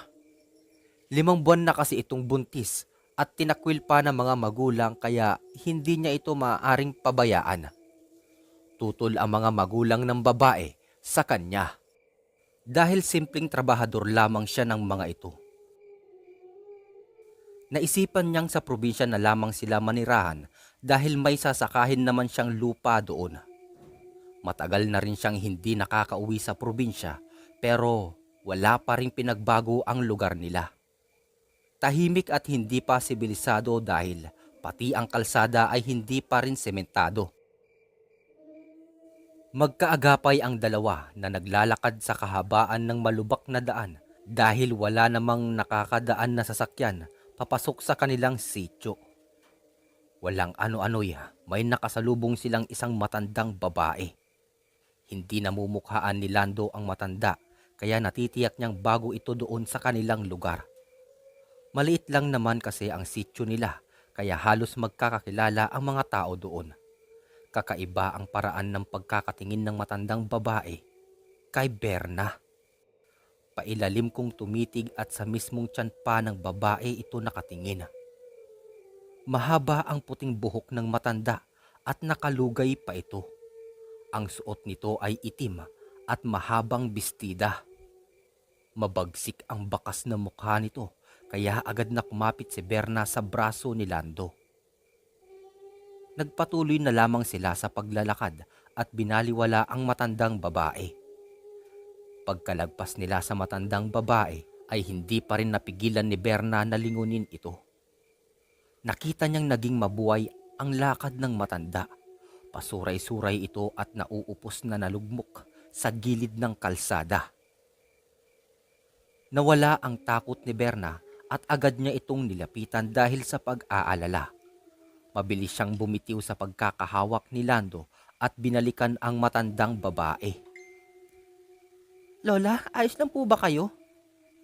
Tanong niya bago hinawakan sa balikat ang matandang babae. Inabot naman ni Lando sa matanda ang dala nilang inuming tubig sa pag-aakalang nauuhaw ang matanda. Hindi pinansin ng matandang babae ang tubig. Tumitig lang ito sa tiyan ni Berna at pagkatapos ay hinaplos iyon. Nagtaka man ang babae ay hinayaan na lang niya ang matanda. Inalalayan niya itong tumayo pero bigla siyang may naramdamang kakaiba sa kanyang tiyan. Kumirot iyon habang hinahaplos ng matanda, kaya naman mabilis niyang tinabig ang kamay nito sa kanyang tiyan. Bumalik ang nararamdaman niyang takot dito, kaya hinila na niya palayo si Lando. Teka, yung matanda. Wika ng lalaki pero hinila lang siya palayo ng babae. Mukhang hindi naman nanghihina ang matandang babae. Parang malakas naman ito kaya hindi na nila maunawaan kung bakit ito natumba. Pagkarating nila sa bahay ng mga magulang ni Lando ay agad silang nagpahinga. Nawala na sa isip nila ang matandang babae na nakasalubong nila sa daan. Naging maayos naman ang kalagayan ni Berna ng mga sumunod na araw. Nahiyang siya sa mga preskong hangin at magandang tanawin sa sityo kaya payapa ang kanyang kalooban. Subalit ng mga sumunod na gabi ay kakaiba na ang naging pakiramdam niya. Parang may nakamasid sa kanya palagi. Kahit sa pagtulog ay tila may mga matang nakatitig sa kanya. Kubo na gawa sa pawid ang bubong ng bahay na tinutuluyan nila. Sa tulong ng gaserang nakasindi ay may kakaibang napansin sa bubong si Berna. Hindi lamang niya gaanong makita dahil hindi naman ganoon kaliwanag ang apoy ng gasera. Kinabukasan ay muling tinignan ni Berna ang bubong na pawid. May maliit na butas iyon kaya naman sinabi agad niya kay Lando para makumpuni. Mahirap na kung lumaki ang butas dahil tiyak na tutulo iyon kapag umuulan ng malakas. Nang umakyat si Lando para kumpunihin ang bubong, ay nagtanong na ang mga magulang nito. Nang makita nila ang butas sa bubong na nakatapat pa mismo sa kama, ay kinabahan na ang mag-asawa. Berna, Isuot mo ang bawang na ito, iha. Sambit ng ina ni Lando. Proteksyon daw iyon sa aswang. Ayaw mang maniwala ni Berna ay sumunod na lamang siya sa sinabi ng matanda. Hindi naman niya gugustuhing magalit sa kanya ang ina ni Lando. Nagsabit rin ang matanda ng bawang sa bintana nila. Nang sumunod na gabi, ay balisa muli si Berna. Hindi siya mapakali dahil sa panakanakang pagkirot ng tiyan niya. Hindi pa naman siya manganganak dahil 5 buwan pa lamang ang ipinagbubuntis niya. Kinabukasan ay muling napansin ni Berna ang butas sa kanilang bubong. Agad niyang itinuro iyon kay Lando na labis din itong ipinagtaka. Nang malaman iyon ng magulang ni Lando, ay kaagad silang nagpunta sa bahay ng kaibigang albularyo. Dahil nag-aalala sila. Mahirap na, yun pa naman kasi ang kauna-unahang apo nila. Nang pumunta ang matandang albularyo sa bahay nila para maglagay ng proteksyon laban sa aswang, ay halos maduwal ito sa naamoy na mabaho. Napakalansa na hindi maunawaan. Namarkahan na ng aswang ang asawa mo, Lando. Nilawayan na siya ng aswang. Sambit ng matandang albularyo. Papaano po nangyari yon? Bago lang sila dito at wala pang nakakahalubilong ibang tao si Berna. Tugon ng ina ni Lando. Naguguluhan din si Berna sa pinag-uusapan nila kaya hindi niya mapigil ang mag-usisa. Doon niya nalaman ang tungkol sa laway ng aswang. Ang laway na ito ay ipinapahid nito sa isang buntis upang mamarkahan. Kapag nalawayan na ng isang aswang ang isang buntis, ay nangangahulugang pagkain na niya ito at hindi na maaaring biktimahin pa ng iba pang mga aswang. Amoy na amoy ng albularyo ang umaalingasaw na laway ng aswang mula kay Berna. Ang amoy na ito ay hindi basta mawawala kahit makailang ulit itong maligo. Naalala naman ni Lando ang matandang babae na nakasalubong nila sa daan noong kakauwi pa lamang nila. Ito pa lamang ang ibang tao na humaplos sa tiyan ni Berna. Kaagad namang tinanong ng albularyo ang itsura ng matanda at nang mailarawan niya ito ay agad nila itong nakilala.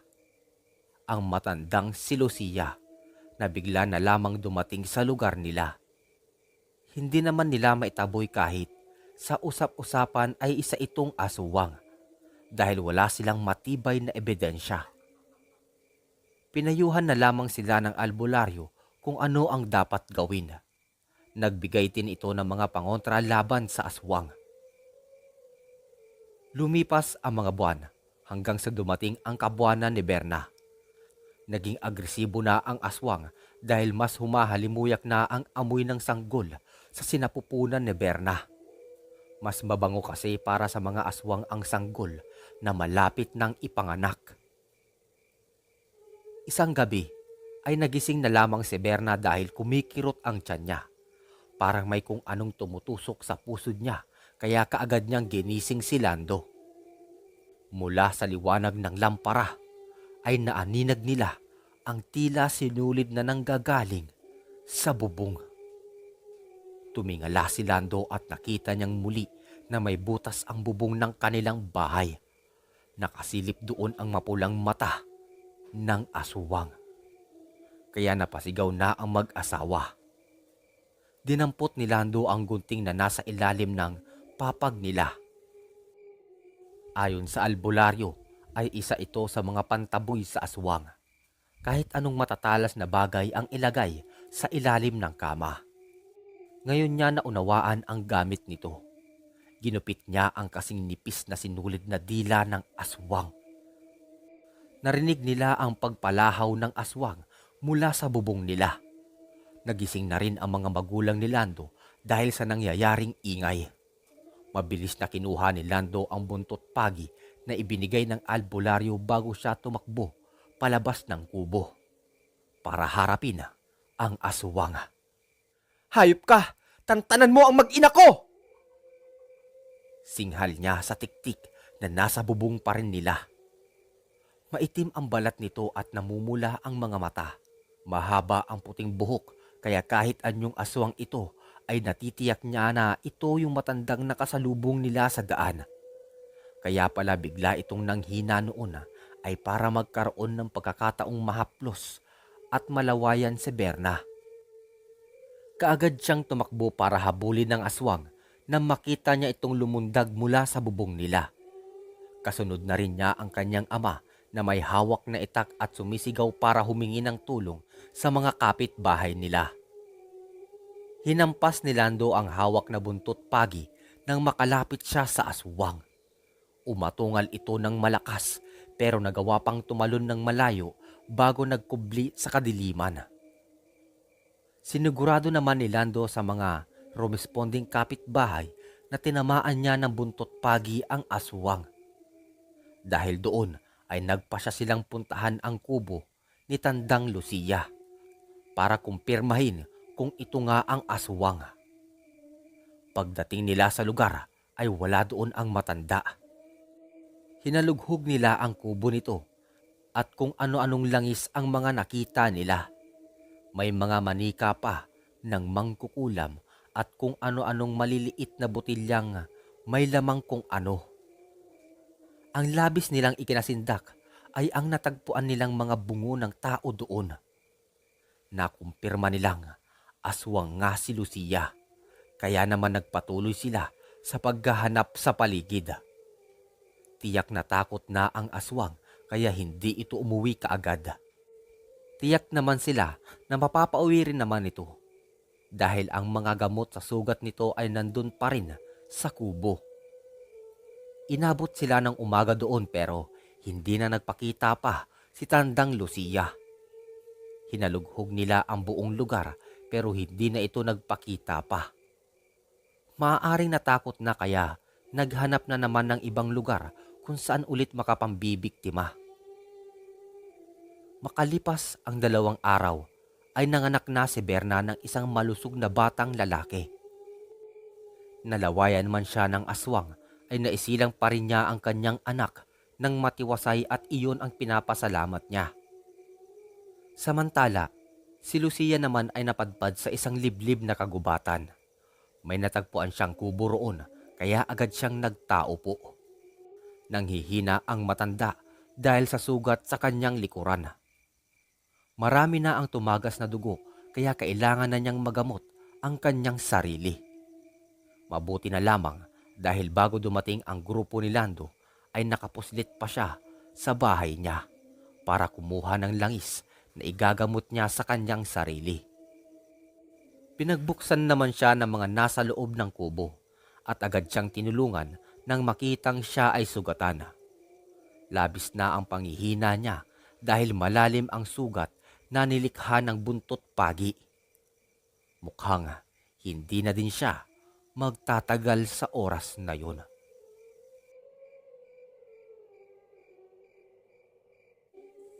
Kabilaan ang mga putok ng baril na maririnig sa kagubatang iyon. Umaalingaw-ngaw ang bawat pagtangis ng mga inosenteng nadadamay sa kabi-kabilaang gyera mula sa grupo ng mga sundalo at teroristang grupo. Saksi ang buwan sa mga aninong nakukubli sa dilim upang iligtas ang sarili sa nagliliparang mga bala ng baril. Nagpalitan ng putok, walang magpapagapi, matira matibay. Iyan ang buhay sa gitna ng digmaan. Walang puwang ang takot dahil kapag inalipin ka nito, tiyak na ang iyong kamatayan at pagbagsak. Mahirap mabuhay sa gitna ng kabundukan at malayo sa pamilya. Napakahirap na sa bawat digmaan ay walang kasiguraduhan kung makakalabas pa sila sa gubat ng buhay o isa ng malamig na bangkay. Ganyan ang buhay ng mga sundalong na destino para sumabak sa giyera. Sa bundok, wala silang ibang pamilya kung hindi ang isa't isa. Sumumpa silang iaalay ang buhay para sa bansa. Subalit tao rin sila. Nasasaktan, natatakot at marunong magpahalaga sa pagkakaibigan. Katulad na lamang ni Romel na buong tapang na nakipagpalitan ng putok ng baril sa mga teroristang kulto na bumihag sa dalawa nilang kasamahan. Ang dalawang ito ay nakasama nila sa bawat gerang kanilang kinaharap. Kasama sa hirap at saya, sa panganib at ligaya. Kaya naman naroon sila ngayon sa teritoryo ng kalaban. Nilusob nila ang tinatawag ng mga itong sangtuwaryo para bawiin ang dalawa nilang kasamahan. Walang kasiguraduhan kung buhay pa ang mga ito. Pero ang nagpupuyos nilang galit ay kanilang inilabas sa pamamagitan ng hawak ng baril. Napalilibutan ng kubo ang pinakasangtuaryo ng lider ng kultong si Amang Sigmundo. Matagumpay silang nakalapit sa ilang kubo upang hanapin ang mga kasamahan. Hindi pa rin matigil ang putukan. Marami na ang nalagas sa kampo ng kalaban dahil hindi nila napaghandaan ang paglusob ng mga sundalo. Ang ilan sa mga kasamahan ng kulto, kasama na si Sigmundo, ay nangalap pa ng kasapi sa ibang lugar, kaya naman iilan lang ang naroon sa kanilang santuaryo. Ang kultong ito ay tinatag ni Sigmundo, nangangako sa kanyang mga alagad na walang hanggang kayamanan pagsapit ng takdang araw. Isang kulto na ang sinasamba ay kasamaan. Wala silang awa kung pumatay, kahit bata man o matanda. Marami ang mga umanib rito dahil sa mga pangakong material na bagay at sa kapangyarihang taglay. Kung anumang kapangyarihan ito ay sila lang ang nakakaalam. Pare, narito si Giner. Sambit na kasama ni Romel. Kaya patakbo siyang pumunta roon. Nakita niya ang kaibigan na tila ba tulala at duguan ang suot na uniforme. Tuluyang nahinto ang putukan at ang araw ay sumilip na mula sa silangan. Nakabalik sila sa kampo na hindi pa rin kumikibo itong si Giner. Tulala lang ito at hindi sumasagot kahit kausapin. Hinanap nila ang kasama nitong nabihag pero walang tugon mula rito. Hinayaan muna nila ang lalaki sa pag-aakalang nagdanas ito ng trauma. Pagsapit ng hapon ay nagsimulang magbalisa si Giner. Lumabas ito sa baraks na pahingahan at akmang tatakbo sa kakahuyan nang mapigilan ni Romela. Saan ka ba pupunta? Tanong ni Romel sa kanyang kaibigan. Kahit minsan, hindi niya nakitaan ng takot sa mga mata si Giner kahit nasa gitna sila ng bakbakan. Pero ng mga oras na iyon ay nakita niya ang pagguhit ng takot sa mukha ng kaibigan. Pare, patayin mo na ako. Bulalas nito na labis niyang ikinabigla. Ano bang problema mo? Nakaligtas ka na sa kamay ng kulto. Bakit gusto mong mamatay? Naguguluhang tanong niya rito. Alam mo ba kung ano nangyari kay Romero? Tanong nito, ang tinutukoy ay ang kasama nitong nabihag ng mga kulto. Teka, ano bang nangyari? Puno ng kuryosidad na tanong niya rito. Naging mailap ang mga mata ni Giner bago muling naglakad palayo. Bumubulong pa ito at sinasabing kailangan niyang makalayo sa lugar na yon. Sinundan ni Romel ang kaibigan na agad naman siyang pinagtabuyan palayo. Huwag mo akong susundan. Lumayo ka sa akin. Ibang-iba na ang kinikilos ni Giner. Parte ng training nila ang pagiging kalmado, subalit sa nakikita niya kay Giner ay tila wala na ito sa sarili. Giner, kailangan natin bumalik at baka hanapin tayo ni Tiniente. Giit niya. Galit na bumaling ang lalaki sa kanya. Lumayo ka kung ayaw mong magaya kay Romero. Ako ang pumatay sa kanya. Pinatay ko siya. Humagulgol ito ng iyak at nang kumalma ay ikinuwento nito ang lahat ng nangyari habang nasa poder sila ng teroristang kulto. Ayon kay Giner, nagsagawa ng ritual ang kulto sa kalagitnaan ng gabi. isang ritual na nagpabago sa kanyang pagkatao. Pinalabas ni Sigmundo sa mga tagasunod nito na kaya nitong bumuhay ng patay. Pero lahat ng iyon ay walang katotohanan. Si Sigmundo ay may lahing aswang at isinalin nito ang pagiging aswang kay Ginera. Hindi makontrol ng lalaki ang dugo ng aswang na dumadaloy sa kanya. Sa tuwing sasapit ang gabi ay nagsisimula siyang matakam sa sariwang laman ng tao. Ang unang biktima niya ay si Romero. Ginawa ito ni Sigmundo dahil plano nitong si Giner mismo ang papatay sa mga kapwa nito sundalo. Nararamdaman ko na ang halimaw na nasa katawan ko. Bulalas ni Giner bago tumakbo palayo. Bagong yanggaw pa lamang siya, kaya naman hindi pa niya kontrolado ang isip at katawan. Nahihirapan siyang kontrolin ang sarili at baka masaktan niya ang mga kasamahan. Malapit ng dumilim, kaya naman nagpatuloy siya sa pagtakbo patungo sa mas masukal na bahagi ng gubat. Narating niya ang nais puntahan pero hindi siya gaanong lumapit. Nagmanman siya sa malayo habang hinihintay ang tamang oras ng kanyang paglusob. Hindi pa aswang ang lahat ng miyembro ng kulto pero marami na rin ang mga ito ang nayanggaw ni Sigmundo. Kaya kailangan niyang mag-ingat. Nang tuluyang kumalat na ang dilim at tanging buwan na lamang ang tumatanglaw sa paligid ay mas lalong naging agresibo ang pakiramdam ni Ginera. Uhaw na uhaw siya sa sariwang dugo at kumakalam din ang kanyang sikmura sa sariwang laman ng tao. Hindi naman niya kontrolado ang isip at katawan. Maya-maya pa, natanawan na niya si Sigmundo kanina. Kaya paniguradong gaganti sila at pinaghahandaan nila ang paglusob. Ilang saglit pa, muli niyang naramdaman ang pagkalam ng sikmura at naaamoy niyang may pagkain sa paligid. Sinundan niya ang humahalimuyak na amoy ng sariwang laman ng isang bata. Natagpuan niya ito malapit sa kakahuyan at dahil hindi naman niya kontrolado ang katawan ay agad niyang sinakmal ang bata. Wala na siyang pakialam pa kung bata man ang kanyang nabiktima dahil ang nasa isipan lang niya ay ang mabangong halimuyak nito. Nang siya ay mabusog, tumakbo siya palayo patungo sa kanilang kampo. Habang nasa daan ay unti-unting humuhupa ang kanyang pagiging aswang at bumalik na sa dating kanyang anyo dahil nabusog na siya sa katawan ng bata.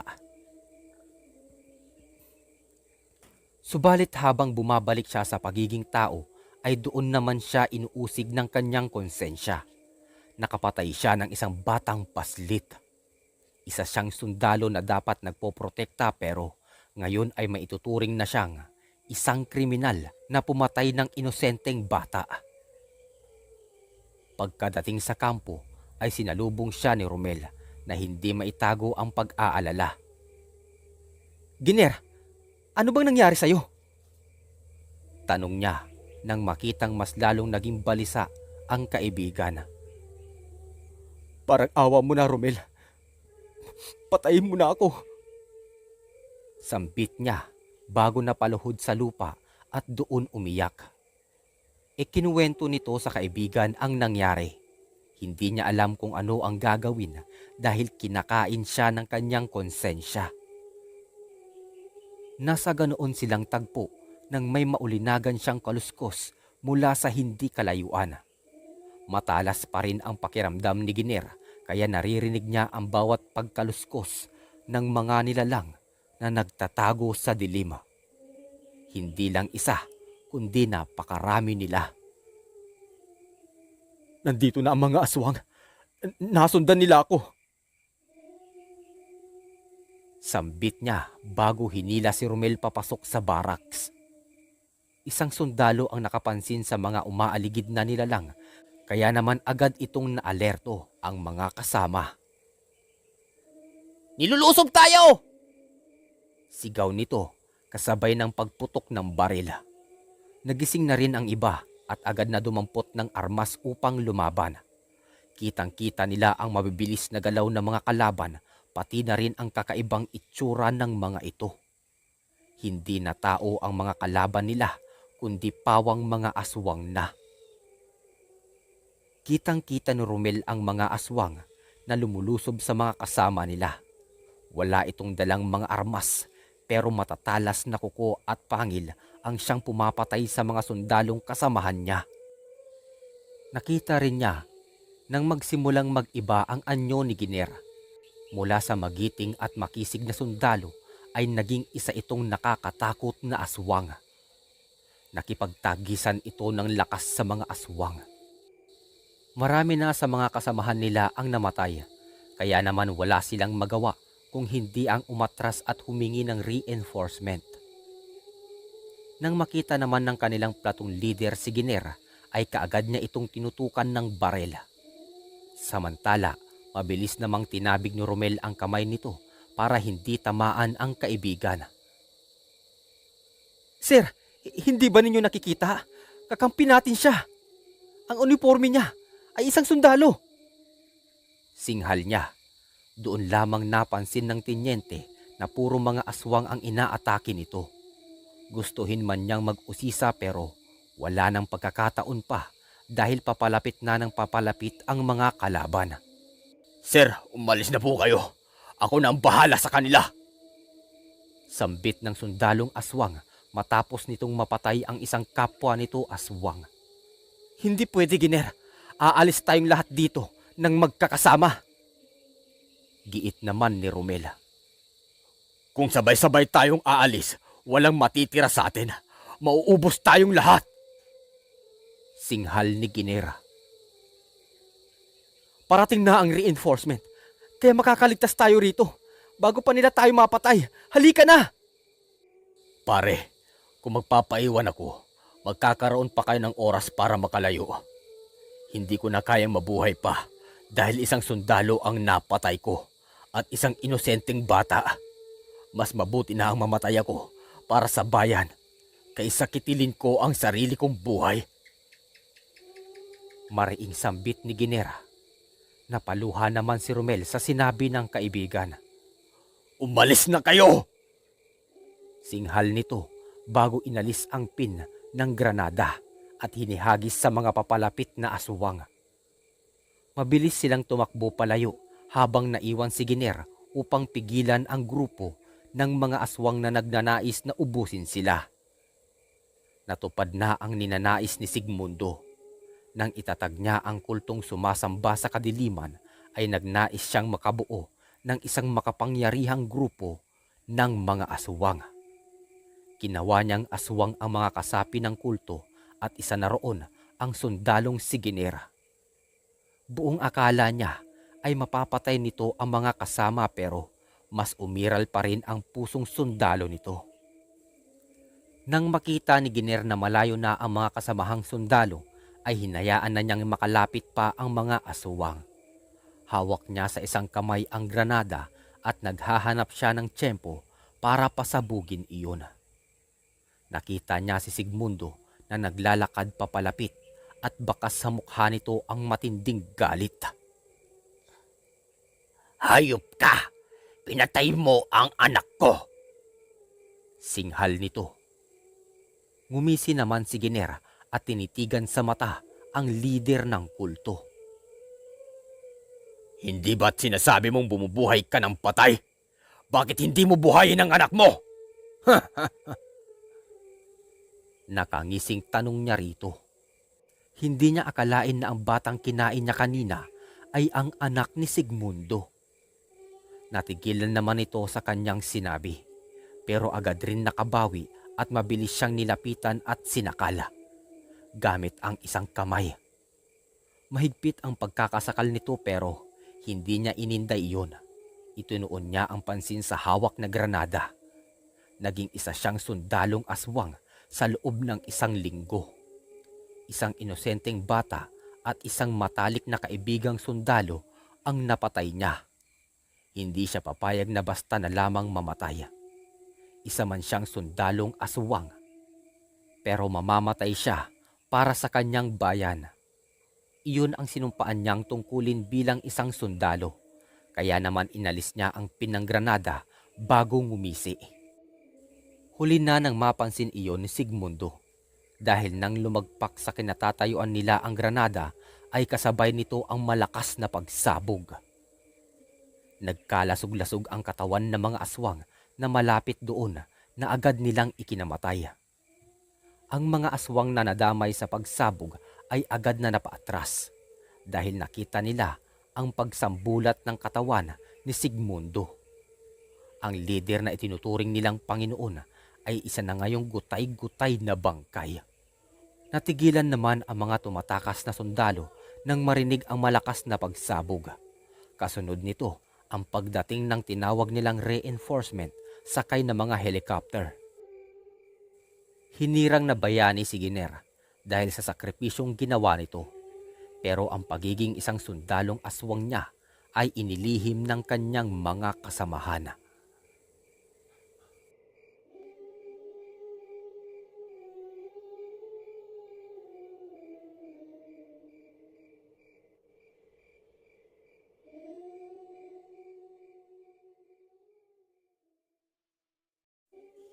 Huwag kayong lumapit dyan.